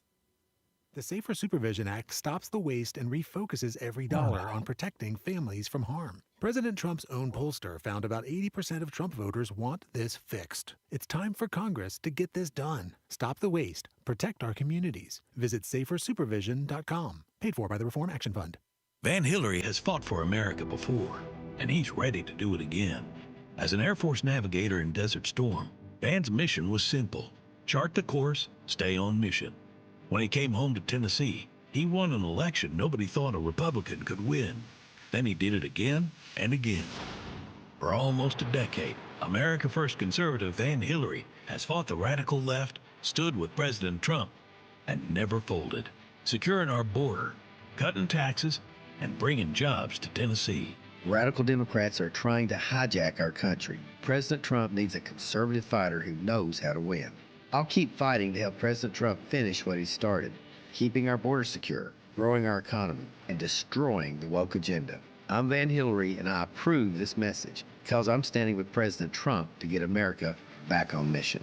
America First conservative Van Hillary. He's never folded, and he never will. Paid for by Van for Tennessee. And they're off. This summer, the Thunder returns to Colonial Downs Racetrack. Live thoroughbred racing June 25th through September 7th. Feel the excitement. Hear the roar of the crowd. Experience Virginia's premier horse racing destination every Thursday through Sunday all summer long. Bring the whole family for Family Fun Sundays, packed with activities for all ages. Parking? Free. General admission? Free. Memories? Priceless. Make Colonial Downs Racetrack your new summer fun time tradition. Get tickets and race day info now at colonialdowns.com. Folks, this is Crom Carmichael, CEO of Solti. I have recently turned 77 years old. I do not take prescription drugs. I have not had to take prescription drugs, and I attribute a lot of my good health to a product that I've been taking, which is the active ingredient in Solti. It's a 22% concentration of theaflavin. We did clinical trials on it 25 years ago and found that it helped lower cholesterol. We have had many, many hundreds of letters and emails from customers telling us how it has helped them not only manage their cholesterol, but lower their triglycerides and help them on their blood pressure. And I can't tell you how much I attribute to Solti for my good health at age 77. And I encourage you to go to GodzillaHeart.com. That's GodzillaHeart.com. And use the code Godzilla at checkout, and you'll get a 50% off on your initial shipment of Solti. And I promise you it will be a great help for your heart health. Thanks so much. Pennsylvania's big casinos want it all. Your money, your games, your choice. They rake in millions, then lobby Harrisburg to shut down the small businesses that dare to compete. Bars, VFWs, local spots, crushed so the casino giants can get even richer. They want to rig the system against you, but Pesomatic is fighting back. Skill games, fair play, real competition. No monopolies, no backroom deals. Just your right to play and win. Call Harrisburg now. Stand with small business. Stand with Pesomatic. Pesomatic, leveling the playing field. Paid for by Pesomatic. That's how I feel. Damn sick and tired of getting out rebounded. 25 offensive rebounds. First time we block out, we get called for a damn block out. We're pushing people. Meanwhile, they're on the other court grabbing rebounds, going over the top and grabbing them. We get one offensive rebound, the other get called for over the back. We don't block out very damn well, and we're not getting called, one or the other. That's where I'm frustrated. That's where my whole frustration comes in, offensive rebounds. The entire thing came down to offensive rebound. They got every stinking offensive rebound, and we didn't get one of them. What else do you want to know? Don't touch that dial. You've found your home of the truth. Do you solemnly swear to tell the truth, whole truth, and nothing but the truth? With the best analysis in America. You can't handle the truth. And now back to the John Fredericks Show. Well, it's great to have you back at the War College in Carlisle, Pennsylvania. President Trump is allegedly going to be speaking here at 2:30. I would say more like 3 o'clock. Got a great show for you coming up in a few moments. Our friend Ali at the RNC is going to be with us on election integrity. We got callers, 888-480-JOHN, 888-480-5646. Do not want to miss that. Then special show, 12 o'clock to 1, 12 o'clock, VA Secretary of the Veterans Administration, former Congressman Doug Collins is going to be with us. And then we've got also Kelly Loeffler. He's going to be here live in our little makeshift studio right here at the War College. This is pretty cool digs they got for us. And we're going to be looking forward to that. Plus, we're going to be bringing you a lot of the coverage here live on our network at the War College. Some of the speakers will be run across our network starting at after me at 1 p.m. President Trump speaking sometime 2:30 to 3, depending on when he gets here and they get things set up. So we're looking forward to that. This segment and all our segments today at the War College brought to you by Senator, U.S. Pennsylvania Senator Dave McCormick. Dave, we thank you for putting this together, trying to double the number of private sector defense jobs in Pennsylvania from 190,000 to 400,000. Good job, Dave. Tremendous event the center has done. Shout out to Katie Montgomery, his communications director, who's been phenomenal. Also want to thank Pesomatic and Mike Barley for being a sponsor here in Pennsylvania. Congressman Dan Muser, thank you, Dan. Go to muser.house.gov, muser.house.gov. Conservative fighting for us every day. And State Senator Jared Coleman, Pennsylvania's 16th district. And don't forget, Jared's in a tough race. Anything you can do to help him get involved and give a campaign contribution representing Lehigh and Bucks counties. And all you got to do is go to the one of my favorite websites ever, Mr. Coleman goes to Harrisburg.com. That's Mr. Coleman goes to Harrisburg.com. Just typing that in, you're going to laugh your butt off. I love that. Mr. Coleman goes to Harrisburg.com. So we want to thank our sponsors for that. All great. Thank you, guys. And let's get to the phone lines. Let's get to Dave in Arizona. Dave, you're live. Good morning, Godzilla. Appreciate you taking the call, sir. So I thought the appointment of Darlene Graham to the Senate, I understand the widow succession process, but it does I think it's revelatory that Senate is really just a joke, isn't it? I mean, we just pull some lady off the street because she was raised by her brother after their parents died when she was 13 and he was 19. I mean, it's a totally unserious institution now, is it not? I was not in favor of her being appointed to the Senate, as I made clear 2 days ago. Yeah, I think that they're rubbing it in our face now. I mean, I know the old adage, I'd rather be ruled by the first 100 names in the phone book than 100 politicians. So it's, it kind of flies in the face of that adage. But it is just truly a totally unserious adventure now. I agree with that. I thought the appointment when the country's hanging by a thread was kind of beyond the pale. I certainly understand the respects that want to be shown to Senator Graham and his family. I get that, but I'm not in favor of. I mean, the country's hanging by a thread, and we need somebody that we know is going to get in there right now. They're going to fight. They're going to fight for Trump. They're going to fight for the SAVE Act. They're going to fight for election integrity. They're going to fight to get rid of the parliamentarian. They're going to fight to get rid of the filibuster. Maybe Miss Darlene will do that. Maybe not. I have no idea. I know that Pam Evitt would have done that. I know that other people there would have done that. I know that. And I guess one of the things is that he didn't want to give Pam or anybody else a head start in the election, which is going to be August 11th. So I get that. I guess that was kind of the thinking, just do a caretaker till we have an election. I think that was the thinking. I don't agree with it because I want to play to win. And so Pam Evitt to me was the best choice. She's fought for us. She's a diehard. You can't bend her. And so, yeah, give her the advantage. So what? Let her win that seat and maybe get up there and actually get something done. Instead, we got to, wait till January. Nothing against Darlene. I'm sure she's a wonderful lady, and I'm sorry about Mr. Graham. But I agree with you 100%. It's a joke.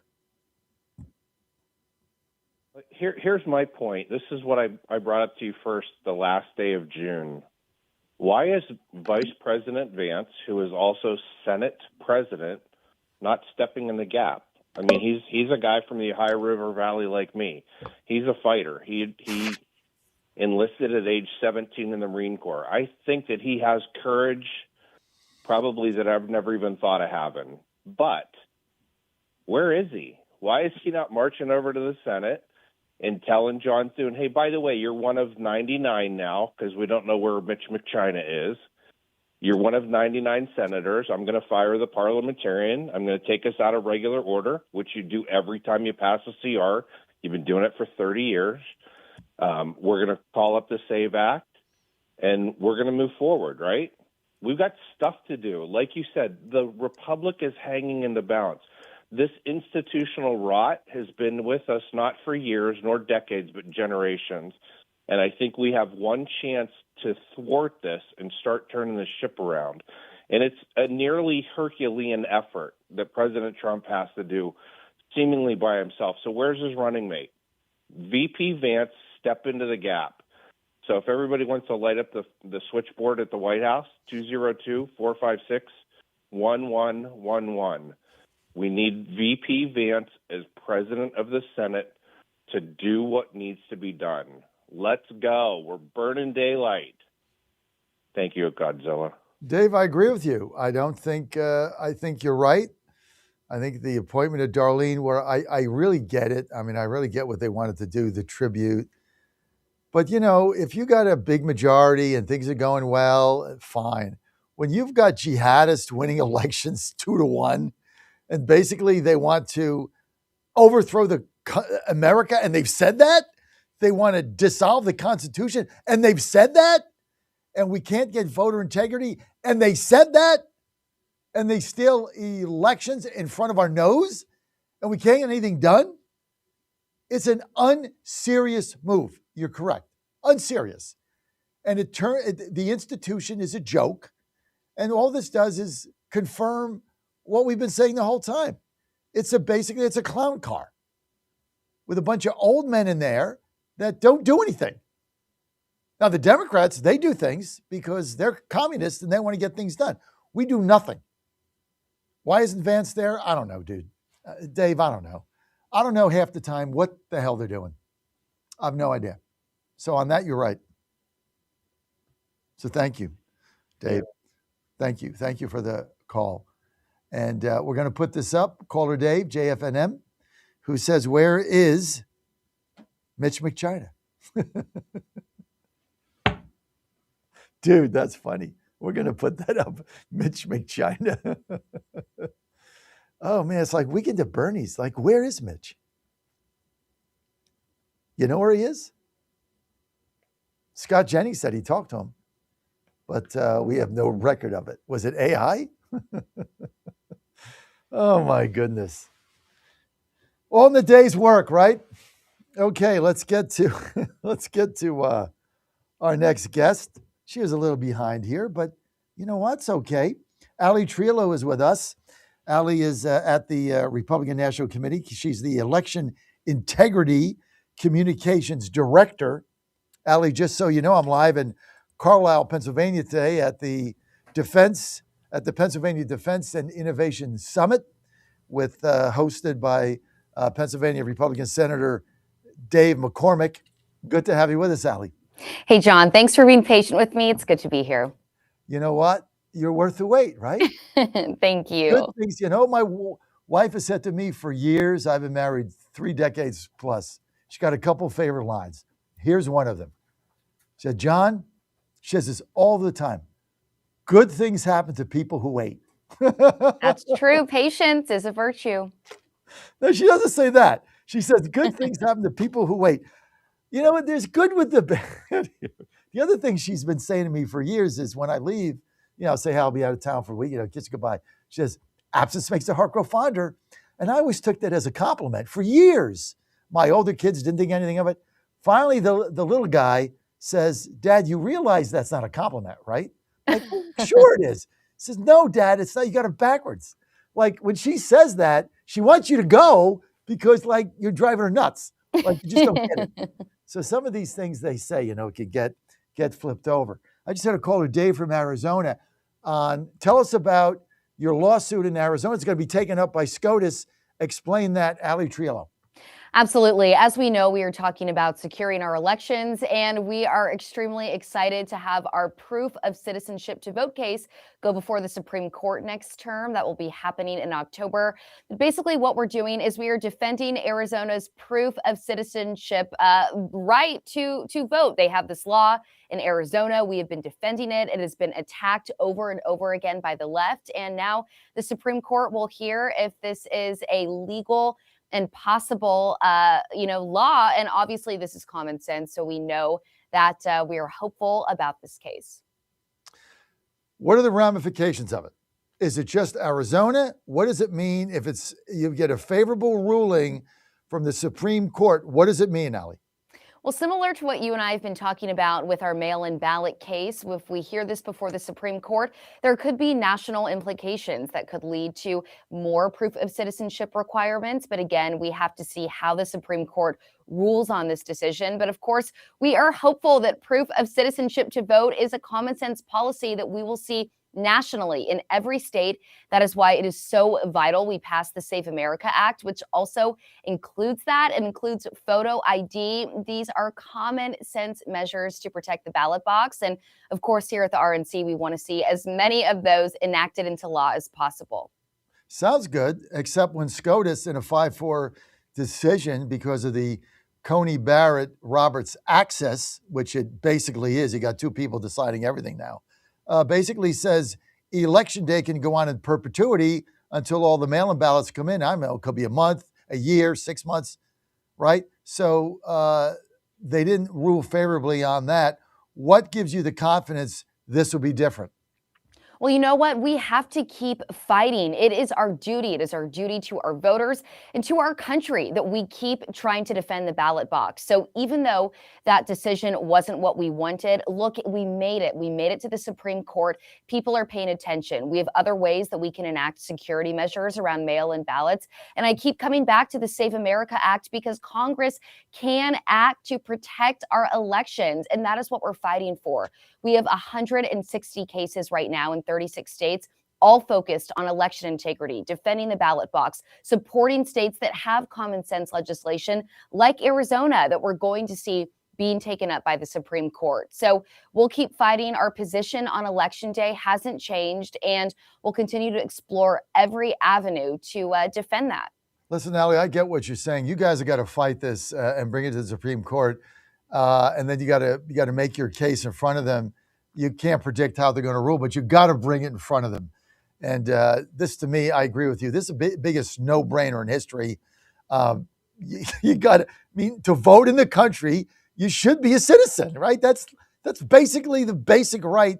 You should be a citizen, which means you should have some proof of citizenship. So you guys. And here's what gives me hope, John. I just want to add in, before election integrity was really this main arm at the RNC, we have dedicated our time and our resources for years under multiple chairmen and chairwomen to build out the infrastructure of our election integrity operation. And something that is positive is election integrity is mainstream. We have multiple cases that are going before the Supreme Court that are legitimate enough to be heard by the highest court in the land. Mm-hmm. And that shows me that Americans want this, that people are paying attention.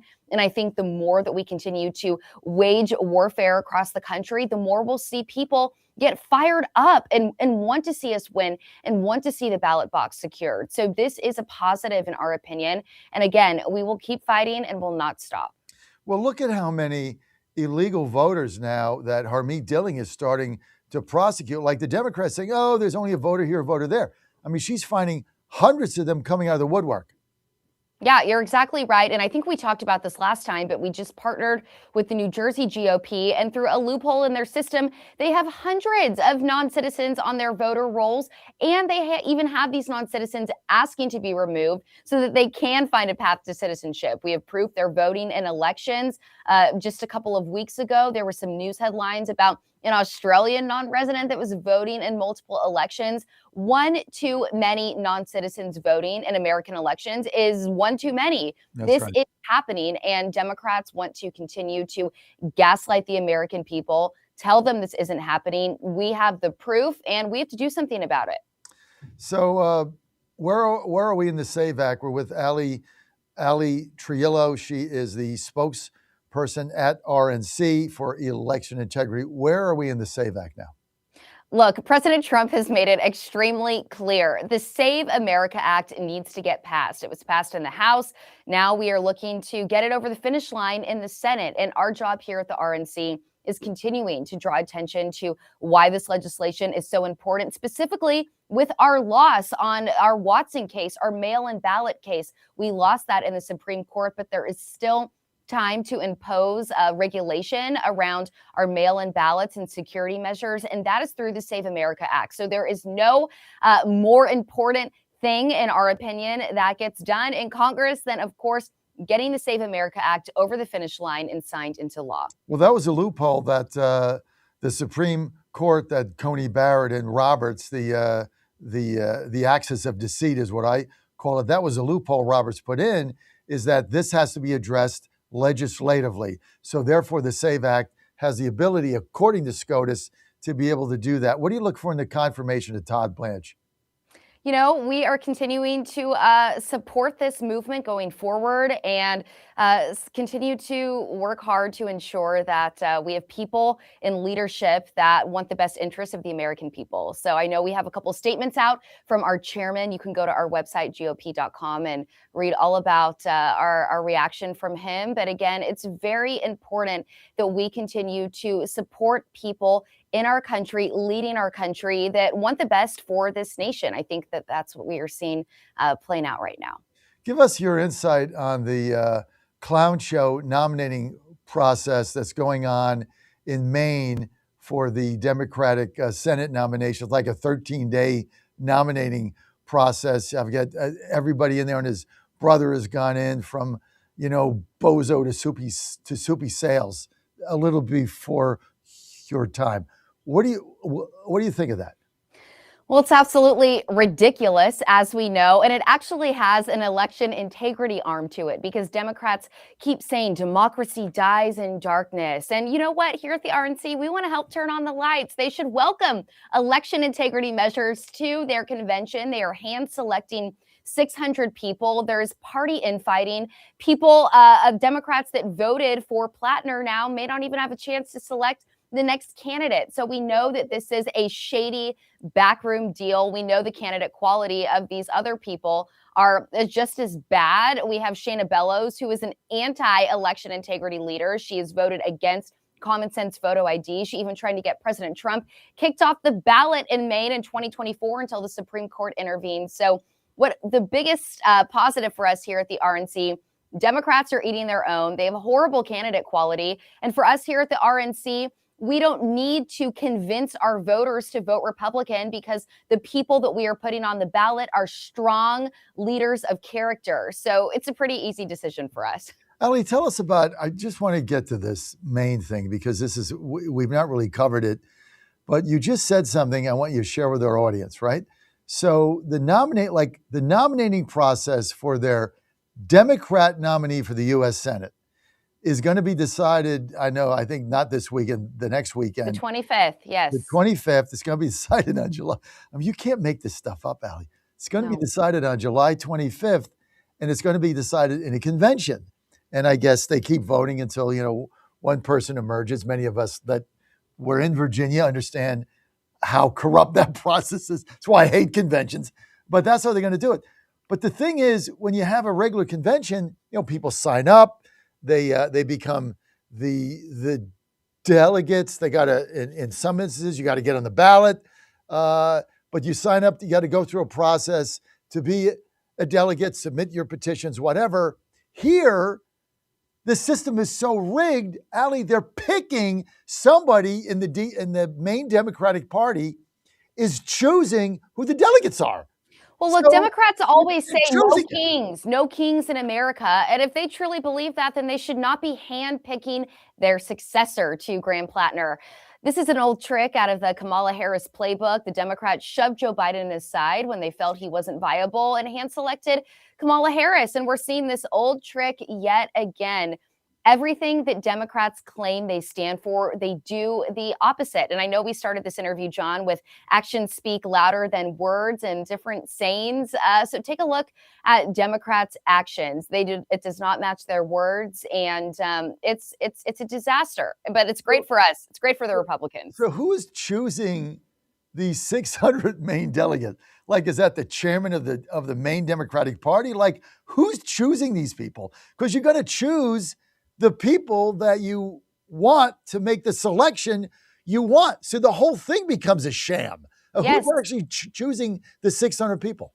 Well, it is a sham, and I don't know exactly which Democrat ringleaders. Maybe Ken Martin's pulling the strings over there, but we could see even I don't know. But what I can tell you is this: the Republicans are in a very strong position going into the midterms, and we look forward to watching this disaster unfold. Well, one thing that we agree on, maybe we're the only two people in the country that think this, but I am convinced the Republicans are going to hold the House and possibly gain a seat. We could gain a seat in the Senate. I mean, they have no shot at winning the Senate.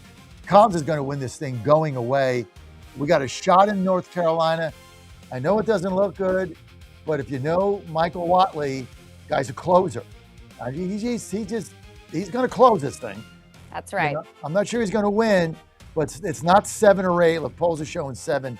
This thing is 1 or 2. It's going to be very, very close. And I don't think you're going to win Georgia. Forget that.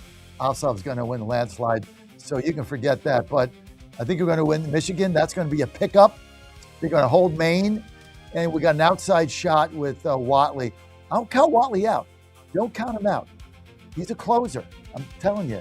But this Maine thing, they said, oh, it's a convention with delegates, but then they picked the delegates. I mean, you can't make this stuff up. It is unbelievable. It's just complete and utter sham. It's a scam.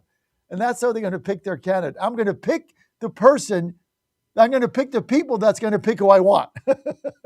What a democratic process that is. Yeah, we are right. Unbelievable. Ali, thanks for being with us. It's always good to have you. By the way, just as a correction for the record, this isn't an interview. This is a conversation. So That's thank you. right. Thank you, John. I don't do interviews. I do conversations. Right, Mike? Mike says yes. Okay. Ali, thanks for being with us. People want to follow you at the RNC, Ali. People want to follow you. You got a huge following. Where do they go? Oh my gosh. Well, we want people to be following our election integrity account at RNC Vote Protect. That's where you can stay up to date with everything we are doing to defend the ballot box. And for our fans out there, you probably don't know that Ali was a TV reporter before she got here. Where were you? I forget the market. I was in Bakersfield, California, in the Central Valley. So God's it country. was a great time. God's country. Amen. God's country, Bakersfield, baby. Bakersfield. Taft College is there.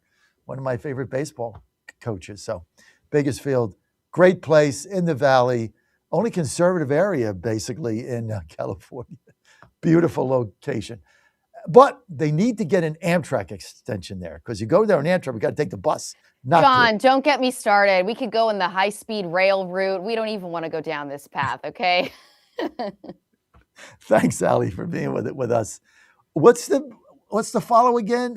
At RNC what? At RNC Vote Protect on X. We'll see you there. All right, Ali. Thank you for being with us. Live at Pennsylvania War College. We're going to be right back. Stay with us. Alexander and 2 harbors. Officials in Michigan and New York also issuing air quality warnings. More on these stories from townhall.com. Diabetes, high blood pressure, anxiety meds, everyone's on them. If you're a 50-year-old male, maybe a bit porky, and you may even have type 2 diabetes, $1 million of term insurance may only cost you about $200 a month. Call Term Provider. Speak with Big Lou at 800-555-2085. Big Lou will find a term life policy for you even if you have type 2 diabetes, are overweight, or have high blood pressure. Term Provider has helped thousands of people like you who think they can't afford term life insurance. To buy $1 million of affordable term life for you, all you need to do is call Big Lou at 800-555-2085. Lou will make sure the scales are tipped in your favor. Call 800-555-2085. Big Lou will answer your call and work to fit you into a term life policy that you can afford. Remember, Big Lou's like you. He's on meds too. Call 800-555-2085 or biglou.com. Top man at the State Department is speaking out. Laura Winters has the story. Secretary of State Marco Rubio taking aim at the International Criminal Court, an institution that the U.S. has never recognized. In an op-ed piece in the Wall Street Journal, Rubio outlines his reasons we should dismantle it. The Secretary of State writing, most of us would struggle to imagine a world in which U.S. soldiers, police officers, Border Patrol agents, and elected leaders could be dragged before an international court, tried by judges from random countries across the globe, found guilty under international laws we neither consent to nor control, and then imprisoned thousands of miles from America. Keir Starmer will answer questions from lawmakers in the House of Commons for the last time Wednesday before leaving office next week. On Monday, he steps down, handing over power to Andy Burnham. News and analysis at townhall.com. Voters in one of the most conservative states in the country will decide whether to roll back the state's abortion ban. Bernie Bennett with more. Idaho officials informed supporters Monday that the measure would be added to the ballot. That makes it the fourth state where voters will directly decide abortion policy in November. In Missouri, a proposal would undo an amendment adopted 2 years ago that allowed abortion. In Nevada and Virginia, measures before voters would enshrine abortion rights in the state constitutions. Both places already allow abortion through at least 24 weeks of pregnancy. Abortion rights groups have prevailed in most ballot measure votes over the last 4 years. Bernie Bennett reporting. And Subaru of America recalling over 500,000 Crosstrek, Forester, and Ascent vehicles in the U.S. because of an inaccurate label. The National Highway Traffic Safety Administration says the cars were made with the certification label that incorrectly states their gross axle weight rating. More on these stories at townhall.com. What if you had a plan to build income outside your job?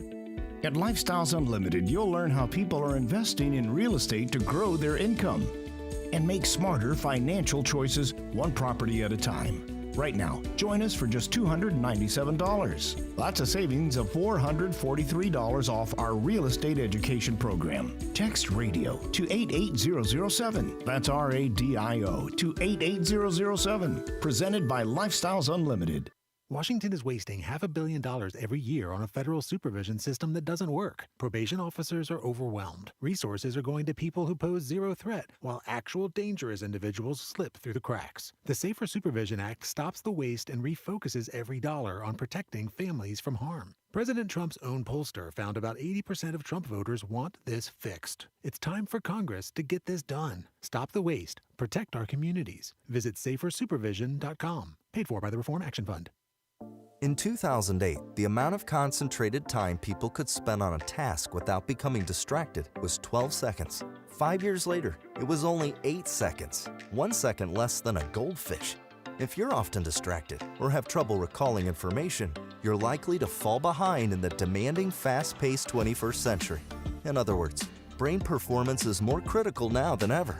Boost your brain power with Healthy Cells Focus Plus Recall.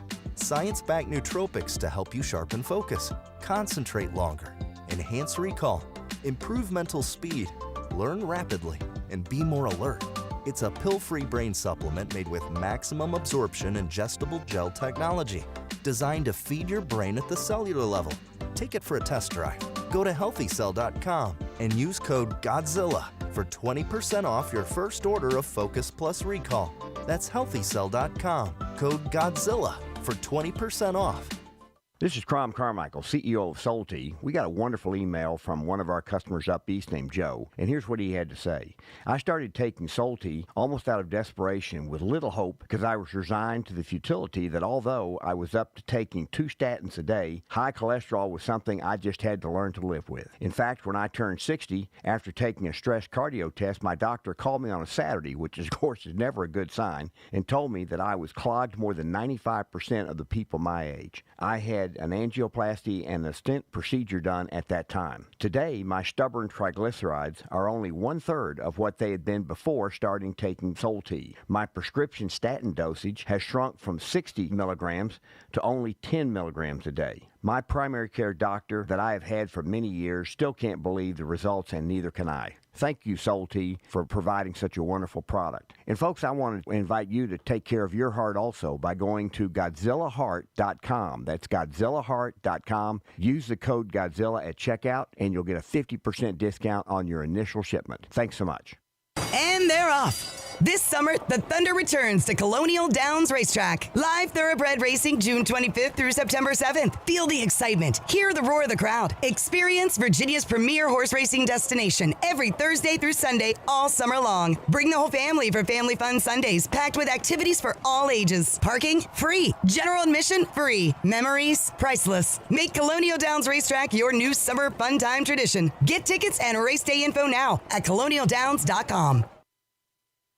Pennsylvania's big casinos want it all. Your money, your games, your choice. They rake in millions, then lobby Harrisburg to shut down the small businesses that dare to compete. Bars, VFWs, local spots, crushed so the casino giants can get even richer. They want to rig the system against you, but Pesomatic is fighting back. Skill games, fair play, real competition. No monopolies, no backroom deals. Just your right to play and win. Call Harrisburg now. Stand with small business. Stand with Pesomatic. Pesomatic, leveling the playing field. Paid for by Pesomatic.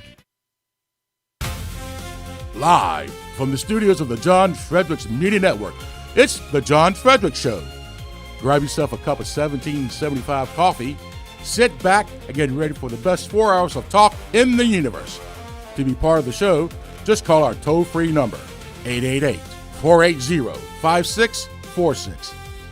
And now, here's the Godzilla of Truth, the Oracle of the Deplorables, the man Jack Nicholson knows can handle the truth, John Fredericks. Okay, good. All right, we're back. Great to have you with us. I am John Fredericks, your Godzilla of the Truth in America, your Oracle of the Deplorables. Thanks for joining us. We got a great day still going on. We're at the Pennsylvania Defense and Innovation Summit hosted by Senator Dave McCormick. Dave, we want to thank you for all you've done. This is a phenomenal, absolutely phenomenal event. We're going to go on today. We've got live programming after I'm off the air at 10. We're going to continue on at noon. We've got Veterans Administration Cabinet Secretary Doug Collins is going to be with us at 12 o'clock sharp. We're going to be cutting into the Rob Carson show, who's on vacation this week. Then at 12:30, we're going to have Kelly Loeffler. She is the administrator of the SBA, another cabinet level position. She'll be here with us live. President Trump is going to be speaking here. We're going to be carrying that live at sometime between 2:30 and 3 p.m. And after we're done at 1, we're going to go to programming from right here at the Defense and Innovation Summit, which I want to thank our sponsors. Obviously, one of our sponsors, Senator Dave McCormick. Dave, thank you. Thank you for all you do. Appreciate that. Also, Pesomatic here in Pennsylvania. Want to give a big shout out to Mike Barley, one of their representatives, doing a super job for them. And those are the skill games in Pennsylvania, which bring a lot of money to the veterans halls and to firehouses and things like that. These are heavily regulated in Pennsylvania, unlike some of the other states that were opposed to them in here. They're doing it the right way. Also, Congressman Dan Muser, fighter, conservative, 9th District. Love Dan on our show all the time. Great guy. He's there for you all the time, fighting for you. Go to muser.house.gov for more information, muser.house.gov, and also Pennsylvania State Senator Jared Coleman. Jared, great guy, Pennsylvania's 16th district that's serving our areas in our radio network towers that we own, Lehigh and Bucks counties. And thank you, Jared, for all you do. And he's in a tough fight for re-election. So you want to help Jared out. Go to Mr. Coleman goes to Harrisburg.com for more information. Mr. Harrisburg goes to Harrisburg. Mr. Coleman goes to Harrisburg.com. Again, Mr. Coleman goes to Harrisburg.com. You can also sign up for his newsletter. Just go to senatorcoleman.com/e-newsletters. E-newsletters. You can get it all right there. So I want to thank our sponsors for being with us. Joining us now, our good friend from Veteran Action, Mark Lucas. Let's bring Mark in the shot here if we can. There you go. There's Mark. Good to have you with us, Mark. It's great to see you in person. I know. Every time you come on, you're on video or something. So it's good to have you here live with us, Mark, at Veteran Action.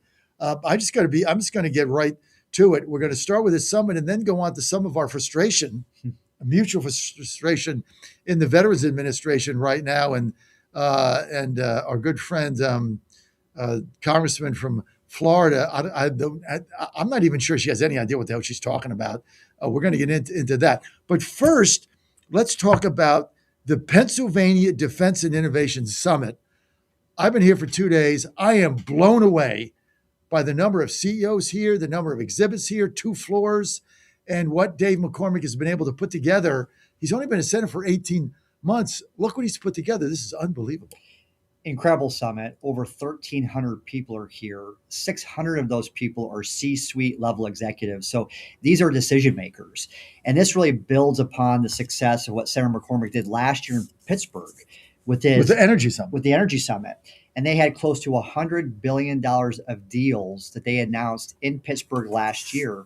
And not only did they announce these deals, but Senator McCormick, as a businessman, is following up and having accountability. So he wrote an op-ed this morning saying that 19 out of those 20 deals that were announced in Pittsburgh last year, that they are on track. So we're not just going to do ribbon cutting ceremonies. What about the other one? We got to find out about the other one.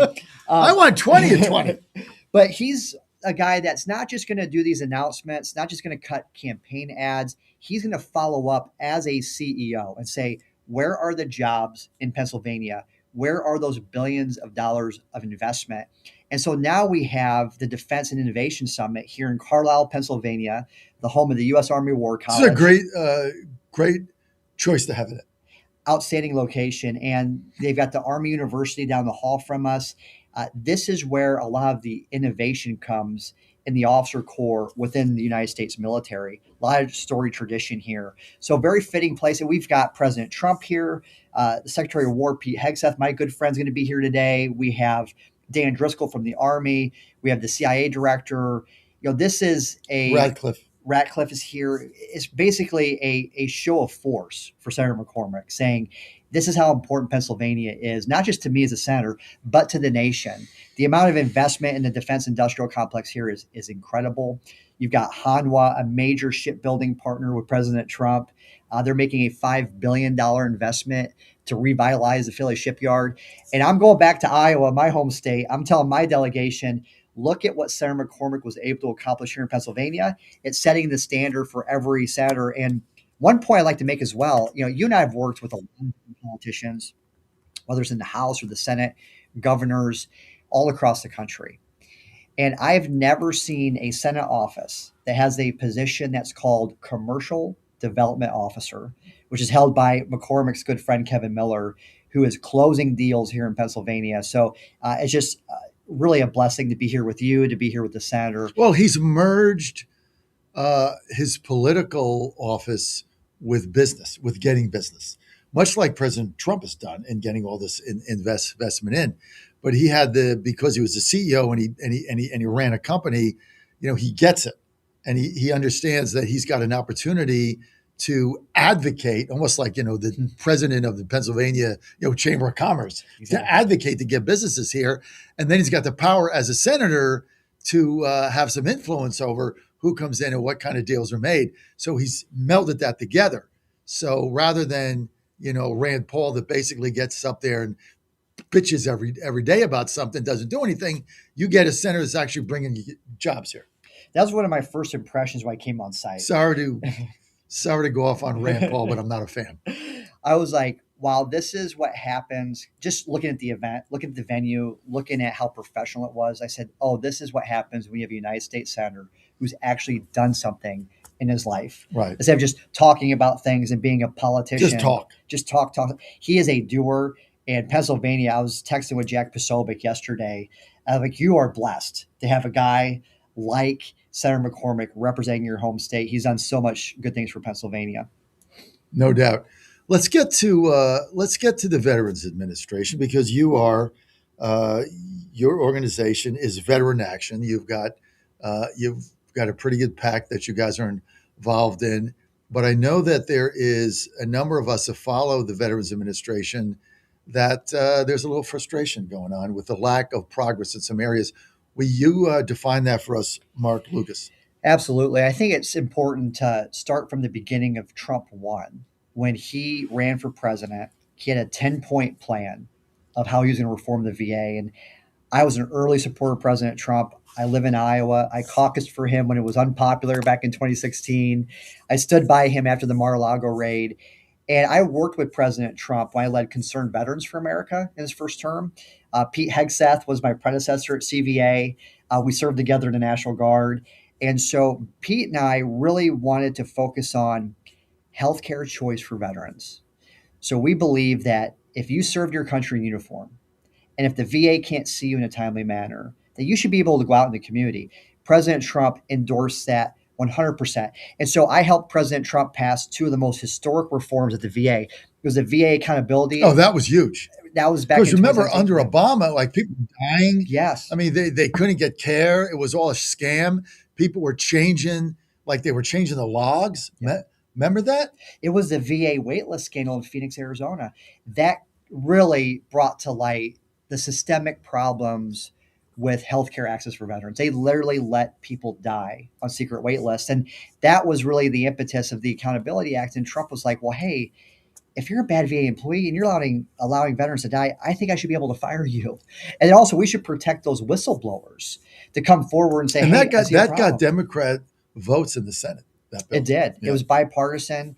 And that was Trump's first victory. And then we had in 2018 the VA Mission Act. And this was President Trump's signature policy win for veterans. He said, if the VA can't see you in a timely fashion, you can go out into the community.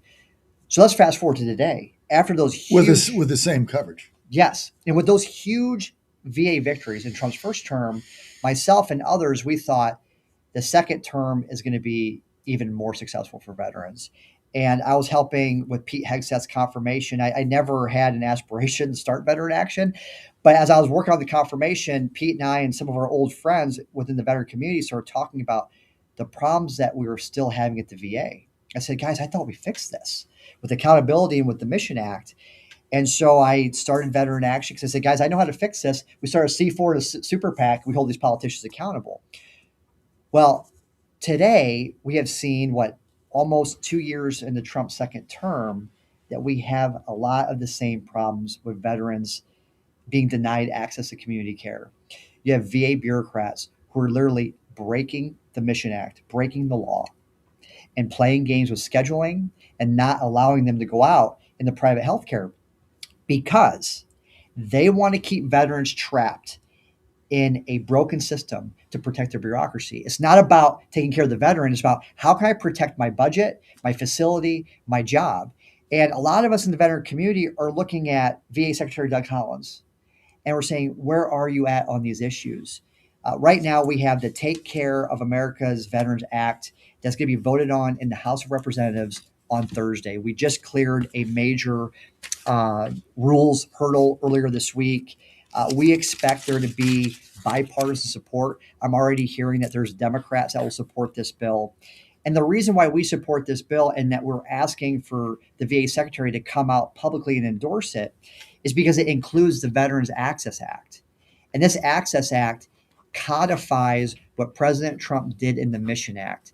It says by law that a veteran, if you can't be seen within 20 days at a VA facility, you by law get to go to a community care facility. And this polls very popular with veterans and with military voters. I personally paid for a poll with Rasmussen, with Mark Mitchell, to see how popular were these bills with veterans. We have over 90% bipartisan support for veteran healthcare choice. And so right now, VA Secretary Doug Collins is AWOL on this bill. He's a former congressman from Georgia. So he should understand how important it is for him as the VA Secretary to put his full weight behind this bill. It supports President Trump's Mission Act, but also this bill will fulfill a campaign promise that President Trump made in New Hampshire. He said that they would have a full service VA hospital. This bill also includes the Major Richard Starr Act, which oftentimes is called the Wounded Veteran Tax. And Secretary Hegseth supports that bill. So a lot of people are saying, where is the VA Secretary? He should come out and offer his full endorsement of this bill. Not only is it important for veterans, but is crucial for the midterms. I'm talking to Republicans in critical battleground states who want to get this bill done, who want to do more and more for veterans. The bill that you're referencing, by the way, we're with Veterans Action, President Mark Lucas, founder and President Veteran Action. So, and by the way, I go back with Mark back to our CVA days. Yes. Conservative Veterans for America. And I used to have Pete Hegseth would come in my studio in Chesapeake, Virginia, just outside of Portsmouth, way back in the day. We had a couple of events in Virginia where I was the MC that I remember. Roanoke was one of them, I think. But so we go back a long time.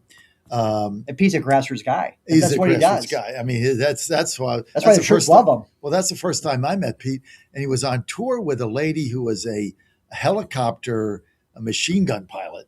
I can't think of her name now, but probably Amber Smith. Amber Smith, Yes. Exactly, very Yes. good. She's you got a good memory. Great person. Amber Smith. He was on tour with her, and then Jessie Jane Duff Yep. was part of that. Now Sean Parnell was a part Sean of the Parnell crew. was part of that. That was back in the day when CVA first started. Yep. And I think the Koch brothers funded it, if memory You're right. serves me.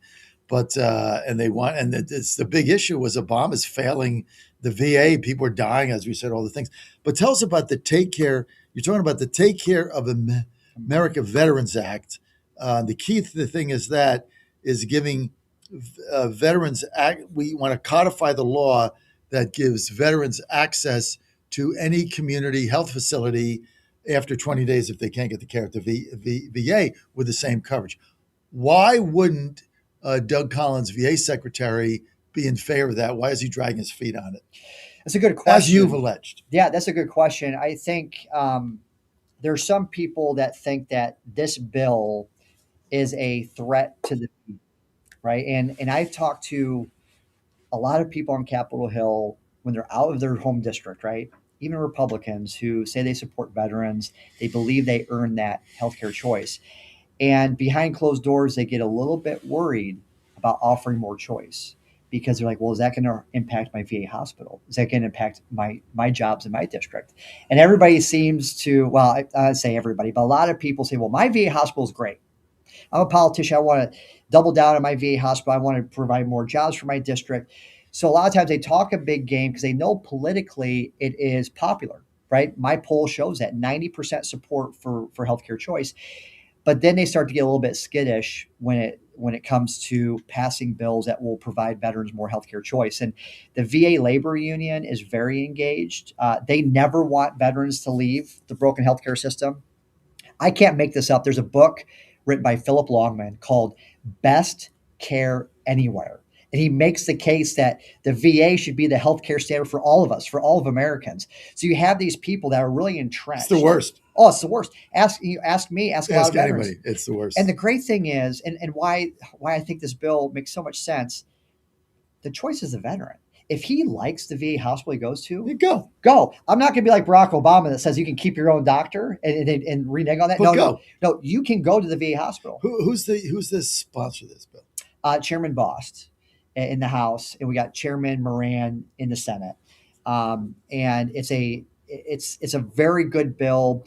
It will codify those reforms. So one thing that we did with the Mission Act, they wanted to have the VA kind of talk with the Department of Defense of what's the right access standards, like what's the right time that we should allow veterans to actually give the VA a head start. What's the drive time? So the 20-day period and the 30-minute drive time, that's not written in law. That's basically administrative policy. So what this bill does is it makes it law. And it codifies it. And that's very important. I mean, this is what annoys me here is this is a bill that President Trump passed in the first term. Oh, it's no brainer. And now we're just trying to implement it. And I don't understand. I don't understand the frustration behind this thing. Also, look, I'm normally a fan of Congressman Luna in Florida. Mm-hmm. But what was it? What was she railing about last night on this bill? What the hell was she talking about? She came out last night. I mean, I didn't have time to dig into it, but I just came through my feed, and I'm like, WTF? I'll bring it up. So she came out with a tweet last night that said the VA bill this Thursday needs serious changes. She talks about signing a discharge. We're talking about this bill. Yeah. And she says all of our veterans served should be fully eligible for disability pay and should not be offsetting some disability to pay for others. We need to find a way where all of our veterans are fully taken care of. Congresswoman Luna is mistaken. And to try to be diplomatic, she has not been an early co-sponsor of the Access Act. She has not been an early co-sponsor of the Veterans Bill of Rights Act. These are two really popular bills. And so a lot of us are like, well, why are you coming in at the last minute? We have a vote this Thursday. And then why are you using the same talking points as the VA bureaucrats and the unions? And so I think that. What was her response to that? I haven't had a chance to talk to her or her team. I think there's going to be people reaching out to her this week, but there's a key vote tomorrow. I believe it'll pass. I think Luna should support it. Because you're trying to get this bill jettisoned out to the Senate, because we have August recess coming up. We have a limited amount of time to get this over to the Senate, and every day that goes by, we are losing veterans. And there's a lot of times people will overemphasize, well, this bill will save lives. I know for a fact that when you give veterans access to healthcare in the community, it saves lives. I tell this story often about the Audie Murphy VA Hospital in San Antonio. We had a Navy veteran who literally wrote a book on veteran suicide with his dad. And he went to the hospital. He just wanted to talk to somebody. They refused. They tried to give him pills. And he said that he was treated like a robot, that all they wanted to do was give him pills. When he was refused care, he shot himself in front of that VA hospital in San Antonio. Less than a year later, a Marine veteran did the same thing. When you serve this country, and when you're going through post-traumatic stress or you have mental health problems, you face despair. And despair is the true driver for suicide. Well, when you go to a VA hospital, the institution that was built to serve you, and they won't see you, you feel helpless. And that despair reaches an all-time high. So I know if we have veterans that say, you know what, they can't see me today, they don't want to, if I can go across the street to a private healthcare facility, they'll see me, that will save lives right now. That's why every day counts, every week counts. Let's get this done in the House on Thursday. Let's get it to the Senate for a vote, and let's get this thing passed. Let's have President Trump sign it, and let's get veterans the healthcare choice they deserve. So we need Doug. We have to try to understand why Doug Collins is not enthusiastic about it. Yes, and I would say that, and Doug Collins can reach out to me anytime he wants. I'll give you my number. I've talked to his chief of staff, who's a great guy. There's a lot of great people at the VA. There's a lot of people I have respect for that are trying to do the right thing. But if Doug Collins would offer his support of this bill, it would sail through. There's got to be some reason that he doesn't like it. And, you know, I mean, as you said, there's a protection of the internal bureaucracy, right? But the thing I like about it, and I want to protect our VA hospitals, is that it holds them accountable. Whenever you're held accountable to something and you have to compete, you do better. You offer better care. But I don't care what it is, whether it's my radio show or the VA hospital, when you're competing with, you know, anybody could be tuning me or 18 other people, right? I got to hold their attention.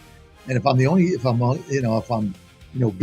and the only game in town, you know, you just don't have to work as hard. Exactly. Right. We want choice, we want competition, and the veteran will benefit. All right. Veteran Action founder and president Mark Lucas. Mark, thanks for being with us. Thank you so much. All right, thank you. We'll be in touch, and we'll try to get to the bottom of the take care of Americans Veteran Act and why this is not a done deal. And the other thing, I don't know what the deal is with Luna. I mean, talking about things you don't know anything about is always risky, to put it mildly. You're on the John Fredericks Media Network live at the Defense and Innovation Summit. We got one more segment coming up, and then I'll be back at noon with Doug Collins. We can ask him about this, and also Kelly Loeffler, the cabinet level position, SBA, record number of jobs coming up. All that's right here on the John Fredericks Media Network with your calls, 888-480-JOHN. See you in a minute. Weather. You know, the Lord is like a keel in life. If we turn to Him, especially during turbulent times, He will always guide us to safety. He provides us with stability during rough times in our life if we reach out to Him and ask for help. Run to the Lord in prayer and trust that He will lead you to calmer waters. I'm Susie Kelly, and I am passionately Catholic. In 2008, the amount of concentrated time people could spend on a task without becoming distracted was 12 seconds. 5 years later, it was only 8 seconds, 1 second less than a goldfish. If you're often distracted or have trouble recalling information, you're likely to fall behind in the demanding, fast-paced 21st century. In other words, brain performance is more critical now than ever. Boost your brain power with Healthy Cells Focus Plus Recall. Science-backed nootropics to help you sharpen focus, concentrate longer, enhance recall, improve mental speed, learn rapidly, and be more alert. It's a pill-free brain supplement made with maximum absorption ingestible gel technology, designed to feed your brain at the cellular level. Take it for a test drive. Go to healthycell.com and use code GODZILLA for 20% off your first order of Focus Plus Recall. That's healthycell.com, code GODZILLA for 20% off. And they're off. This summer, the Thunder returns to Colonial Downs Racetrack. Live thoroughbred racing June 25th through September 7th. Feel the excitement. Hear the roar of the crowd. Experience Virginia's premier horse racing destination every Thursday through Sunday all summer long. Bring the whole family for Family Fun Sundays, packed with activities for all ages. Parking? Free. General admission? Free. Memories? Priceless. Make Colonial Downs Racetrack your new summer fun time tradition. Get tickets and race day info now at colonialdowns.com. Bad decisions limit future options. Make enough bad decisions and you will destroy your life. Listen to The Flatline with your host, Rick Hughes, every Sunday morning on the John Fredericks Radio Network. The Flatline describes a main line of resistance in your soul, built on God's Word. Join us every Sunday morning for 30 minutes of inspiration, motivation, and education, all without manipulation. That's The Flatline with Rick Hughes, heard here every Sunday at 8:30 a.m. on the John Fredericks Radio Network. I am here because Washington needs fighters, and Graham Plattner is the fighter we need. You bet. I said to myself, that's my kind of man. Don't touch that dial. You found your home of the truth. Do you solemnly swear to tell the truth, whole truth, and nothing but the truth? With the best analysis in America. You can't handle the truth. And now back to the John Fredericks Show. Back here live at the Waterfront Village with my friend, the zombie, Jonathan. You're looking good. Jonathan just got an awesome face paint job. What do you think? I like turtles. All right. You're great zombie. And I got to move over, Mike. I like turtles. Terps. I like turtles. That is such a great clip. Every time I see it, I laugh. I ask you to play it just because I'm getting tired and it's the end. I gotta find. Apparently they did one where he's an adult now and he recreated it. So I gotta find that and get that for us. But the thing is, like the zombie thing had nothing to do with turtles. It had nothing to do with anything that had to do with the turtle. It's a complete non sequitur. It's just like, hey, tell me about the zombie thing, and you got all this face makeup on. It's like, I like turtles. Oh, God. So what we need with that, we need you to put together a graphic which has got the University of Maryland Terp logo and a turtle there, because we love turtles. And why I came up with that is I didn't come up with it. Like at the Maryland baseball games, when we got guys on base, the PA announcer just played that clip, right? I mean, like, I'm second and third or one out, somebody's getting up, and it'll be a 1-1 count, and all of a sudden you'll hear, I like turtles. And it's absolutely hilarious. So that I can see that 10 times a day and laugh 10 times. So we need to put a graphic behind it and find the other one that goes with it. And there's got to be something else about turtles. Wasn't there a cartoon about turtles, Mike? Teenage Mutant Ninja Turtles? Yeah, I remember watching about with Jack when he was a kid. Heroes in a Half Shell, Turtle Power? No, it was, I might have seen a few of them. No, I think it Once was upon a time. Yeah, Ninja Turtles or something, right? Yeah. They lived in they lived under the street in a sewer or something. Yeah. Mike loved them. Loved the Ninja Turtles. Mike did. Coleman, he did.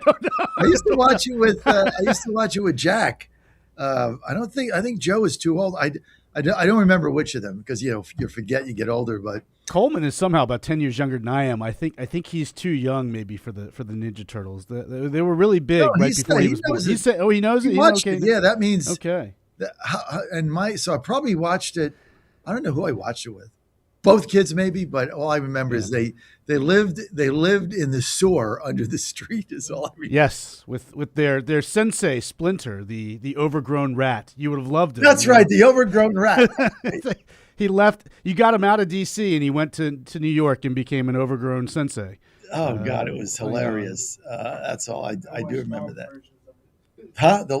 I watched all the versions of it. Mike said he watched all the versions. Yeah, they had live action movies. I mean, the whole thing. Yeah, it was they was had huge. like It was very big in the 90s. Yeah, very big in the Ninja 90s. Turtles.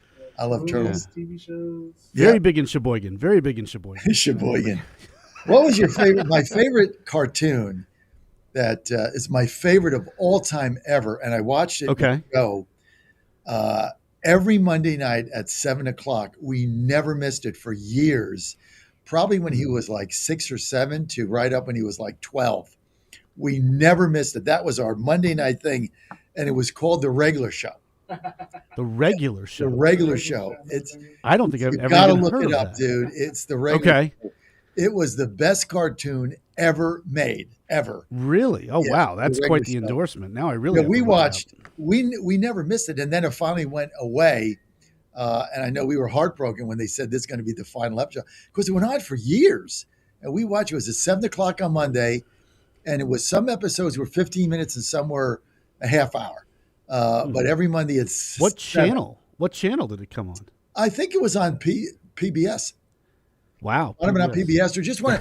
Might have been on the Cartoon Channel, but Okay. it was not like reruns. I mean, it was the new episode every Monday. It came on at 7. Probably the Cartoon Network. The Cartoon Network who produced it, and it was. I was vanilla. I loved G.I. Joe. I was a big G.I. Joe guy growing up. That was my thing. Big into the Joes. But, Yeah, I wasn't a fan of the movie. I was a fan of that. the movie or the show? Neither. I just Neither wasn't. because wasn't a yeah, fan. the movie with what it was with what's his name? I don't know. The guy from Magic Mike or whatever Yeah, else. Yeah, I think The We Rock weren't was in fans. one of them. Yeah, Wendy and it I was- were not fans of that. Dennis Quaid, I think, even showed up in that Not- first G.I. not Joe fans. movie. So he's a good actor. 888 Yeah. 480. John, you want to weigh in? And somebody should look up The Regular Show. Best cartoon ever made, ever. Right up there. My second favorite, Top Cat. Top Cat. Top Cat. See, this is before your guys' time. This was the Saturday shows. Regular Show came way after that, but my two favorites were Regular Show, all-time favorite, not even close. Nothing ever would compete with that. It was hilarious. And then, but it was hilarious. And then Top Cat, when I was a kid, I never missed Top Cat. Okay. I liked Thundercats.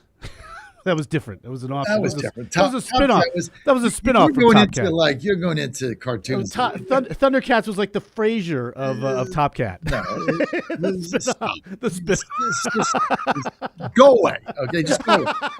Okay, you don't even say those two cartoons in the same breath. Fair enough. Fair enough. You know, because it's icky. It's Top Cat is classic, right? Classic. So 888-480, John, you want to weigh in? It's kind of interesting what Lucas said about the Take Care of Americans Veteran Act that we can't get this thing passed. And then, whenever you get a congressman out of the blue that all of a sudden blasts something, like she's not even involved in it, Luna. So whenever they blast something, you always wonder where did that come from? Like we're trying to pass the SAVE Act, and this is like a simple bill. And then you get somebody blasting it. You say, where was that? Like, where did that come from? Like, did you just, get a bug up your butt and decide, I'm going to tweet all this stuff out and tank this bill when you're not been involved in it? Always suspect to me. And not that I'm not a trusting guy, but it's just like, where did that come from? Now, if you're working on the bill and you were a co-sponsor or you've talked about it, or you're a veteran and you read the bill and you talked about it, then, the final version comes and you don't like it, you want to tank it, then it makes sense. But if you had no involvement in something and all of a sudden you just harpoon it with a series of tweets at night, I don't know. It just does that. Am I the only guy that thinks that's odd? I love that word now, odd, because you can't really call it weird or creepy, just odd, right? That's odd. I mean, don't you have something else you're working on? Why are you injecting yourself in this, right? Meantime, nobody. There's a lobbying effort this week. The NAB put a lobbying effort on. A lot of my colleagues in D.C. meeting with various congressmen trying to get the AM bill in every car passed. We can't get that passed. We got. How do you get a bill with 330 co-sponsors in the House? 330. That's like 4/5 of the Congress and 70 senators, and you can't get you can't get a vote. And it's every year. It's like, it's not on the calendar, this and that. It's the frustration of this government when you have that many co-sponsors and can't get anything done. It get out of committee 2 years in a row. It gets out of committee 100%, and Scalise just, craps on it because they get money from the GM. They get money from the car company, so they just crap on it. This is what's wrong with our system.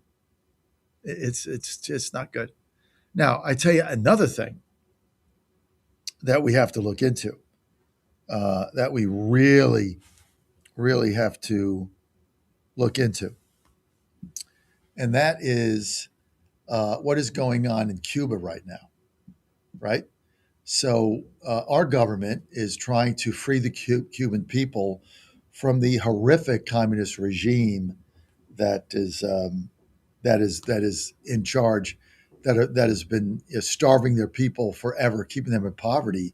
The communist regime there is horrible, and we're trying to root them out. And whether it be by economics or by another means, right? Maybe we pull a Venezuela on them. I don't know, but you actually have now, and Solomon had this on just the news. You have factions of leftists in this country that say that they will disrupt everything if we try to displace the bloodthirsty, horrific communist regime in Cuba. Now, I want you to think about this. I just want you to think about it, that we have people in this country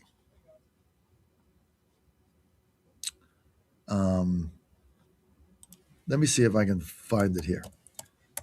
I didn't pull it up because we got off on that tangent, but let me see if I can pull it up real fast so I can get you the facts here. Okay. Well, I'm not sure where it is. We'll find it soon. Maybe Dan, you're able to find it. Solomon had it on just the news, but we have this faction of Americans, ostensibly, that say if there's any U.S. action taking against Cuba, that they will start massive protest across consulates and other things to disrupt the government. So we've got leftist communists in this country that say they are opposed to displacing the bloodthirsty, horrific communist regime in Cuba that has held their people in poverty and many of them in jail for years, right? No electricity, no cars, everything is a disaster there. And that if we try to displace that regime and free the people, free them, that they're going to have mass protests all over the country and disrupt U.S. government operations. Did you ever think you'd see that in America? When we talk about a Marxist, jihadist, communist takeover of this country, and you laugh at it. Oh, it's just in the major cities. Oh, it's just in Denver. Like I said that to somebody the other day, and they're like, oh, I read your column. Denver's liberal. Well, so is Seattle, and so is Portland, and so is LA. I mean, you go on and on. That's the reality of these people. These people are winning. We're losing, they're winning. And now they want to protect a communist oppressive regime that gives their people no liberty 90 miles away when there's a chance to free them. I'm just trying to figure out where we're going with this and why the FBI would not be on these people immediately and locking them up. Because basically you're talking about subverting the will of the governmental leaders that we elected.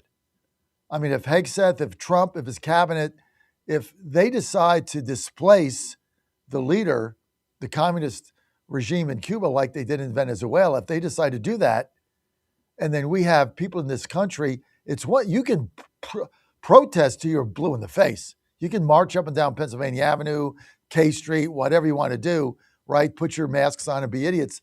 I don't really care. That's protected. But when you talk about, we're going to be their shield and we're going to disrupt operations, and they put this in the media and we do nothing? Like, don't you think that's a little over the line? Dan, I'm going to go to a word from our sponsors. Let's see if we can find this by Solomon. Just go to Just the News and give us an update on that, and I'll be right back. You're on the John Fredericks Media Network, 888-480-JOHN. Ponder this. How many times have you heard that freedom means doing whatever you want as long as we don't hurt anyone else? On its face, this sounds pretty reasonable.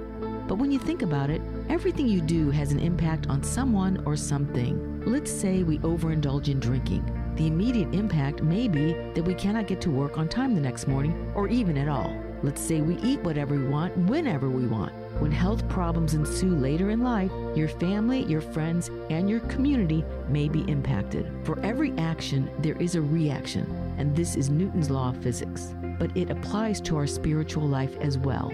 Being truly free means doing God's will in every decision that we make. This means we must know God's will by following His commandments and talking with Him in our daily life. Pray, trust, and persevere in following God's will for you every day. I'm Susie Kelly, and I am passionately Catholic. Folks, this is Crom Carmichael, CEO of Soul Tea. I have recently turned 77 years old. I do not take prescription drugs. I have not had to take prescription drugs, and I attribute a lot of my good health to a product that I've been taking, which is the active ingredient in Soul Tea. It's a 22% concentration of theaflavin. We did clinical trials on it 25 years ago and found that it helped lower cholesterol. We have had many, many hundreds of letters and emails from customers telling us how it has helped them not only manage their cholesterol, but lower their triglycerides and help them on their blood pressure. And I can't tell you how much I attribute to Soul Tea for my good health at age 77. And I encourage you to go to GodzillaHeart.com. That's GodzillaHeart.com. And use the code Godzilla at checkout, and you'll get a 50% off on your initial shipment of Soul Tea. And I promise you it will be a great help for your heart health. Thanks so much. He's your Godzilla of the truth in America. Run! It's Godzilla! No gibberish or nonsense, just common sense. And now back to the John Fredericks Show. A lot of us have been wondering about this Freedom Gas. Like, what is this? Is this a company? Is it who's subsidizing it? Are they selling gas under market value? Or can you lower prices by 50 cents and still make money, which means everybody else has been gouging us up the butt, right? So what is this? Let's find out. Let's go to Cut 29. Freedom Gas sheds a little light on what exactly this is. Go.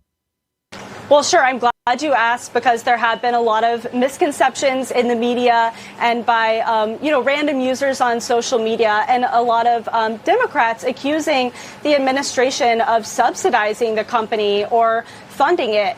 That's just not the case. This is a private company that has patriotically answered the president's call, and they are simply slimming down their margins and providing gas at a more affordable cost. They're a gas station that is able to do that, and they will continue to do so that they can provide lower costs to, drivers in their local community. And as you just showed, there's been lots of great feedback from other businesses that want to join Freedom Fuel and their efforts, and that's exactly what the president wanted to see. Freedom Fuel Network led the charge. They took action, and we hope to see other retailers in both this area and across the country follow their lead. Okay, so they're not explaining what this company is, because I never heard of them.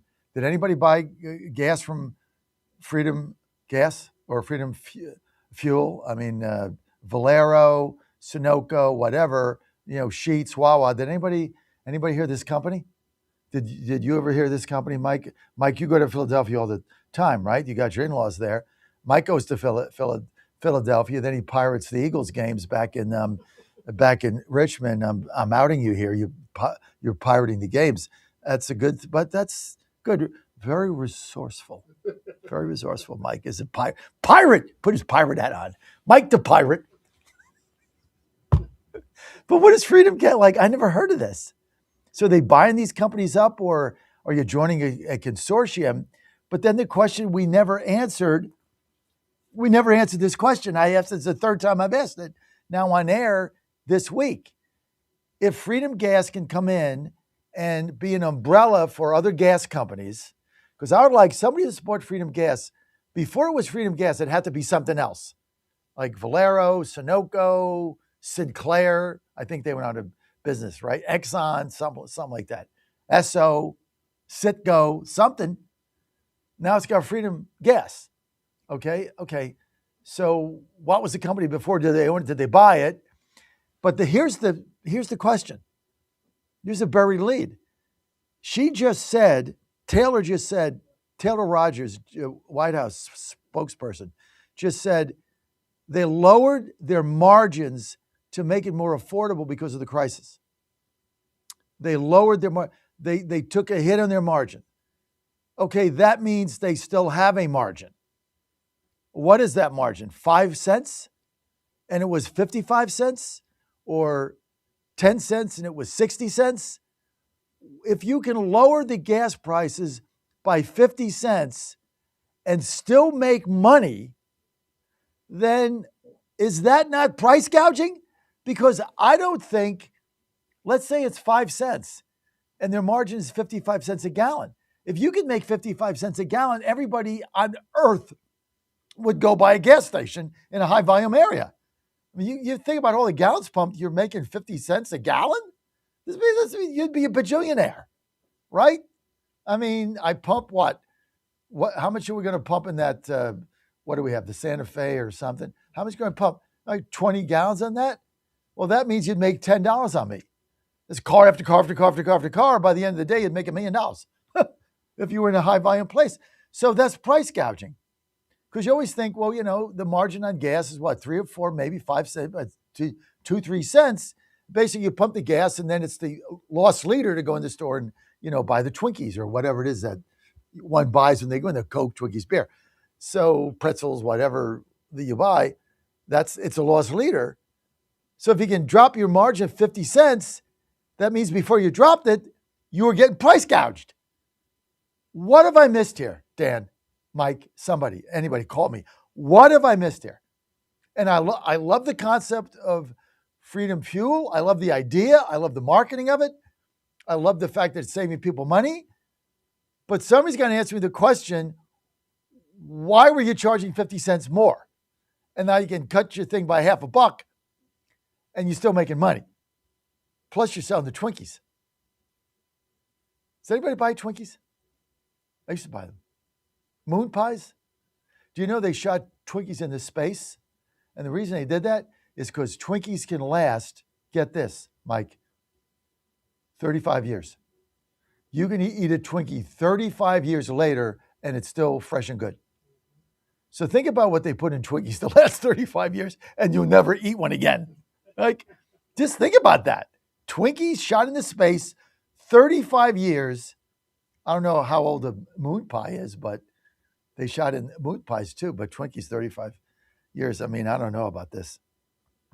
Let's get to Matt in Waynesboro, PA, about Freedom Fuel. Matt, go ahead. Tell us what the deal is here. So I don't know what the deal is, but I just have some questions. You had mentioned about gouging. Is this a sign that other gas companies are gouging us? Yes. If Freedom Fuel is able to drop 50 cents a gallon off, specifically here in Pennsylvania, when you think about that, where the gas tax is 60 cents a gallon, roughly, if they're able to drop 50 cents off a gallon, and you have other companies like Cohen Oil, Cohen Gas, local station here in southwestern Pennsylvania around Waynesburg, where I'm at, You have also Giant Eagle's Get-Go, their gasoline. Source One is where their trucking company. They lower 30 cents a gallon if you belong to Club Cohen, where you have their little advantage card, if you will. If you belong to Giant Eagle's Get-Go's program, they save you 20 cents a gallon. It stands to reason, correct me if I'm wrong, or tell me if my logic is flawed, but doesn't it stand to reason that somebody's gouging somebody? If you're able to take a 30 cents per gallon hit just so somebody joined your stupid little key tag club to get gas, doesn't it stand to reason that that gas companies are gouging us? Yes. That's why I've brought this up on air. I finally got somebody to call up and explain it. I mean, if you look at Pennsylvania, if you go to a Get-Go right now and you don't have the Get-Go card, which I don't, I just don't have time. I should get it. I don't, right? I don't have the Sheets card either. I get it and I forget it. But you can save 30 cents a gallon on Get-Go.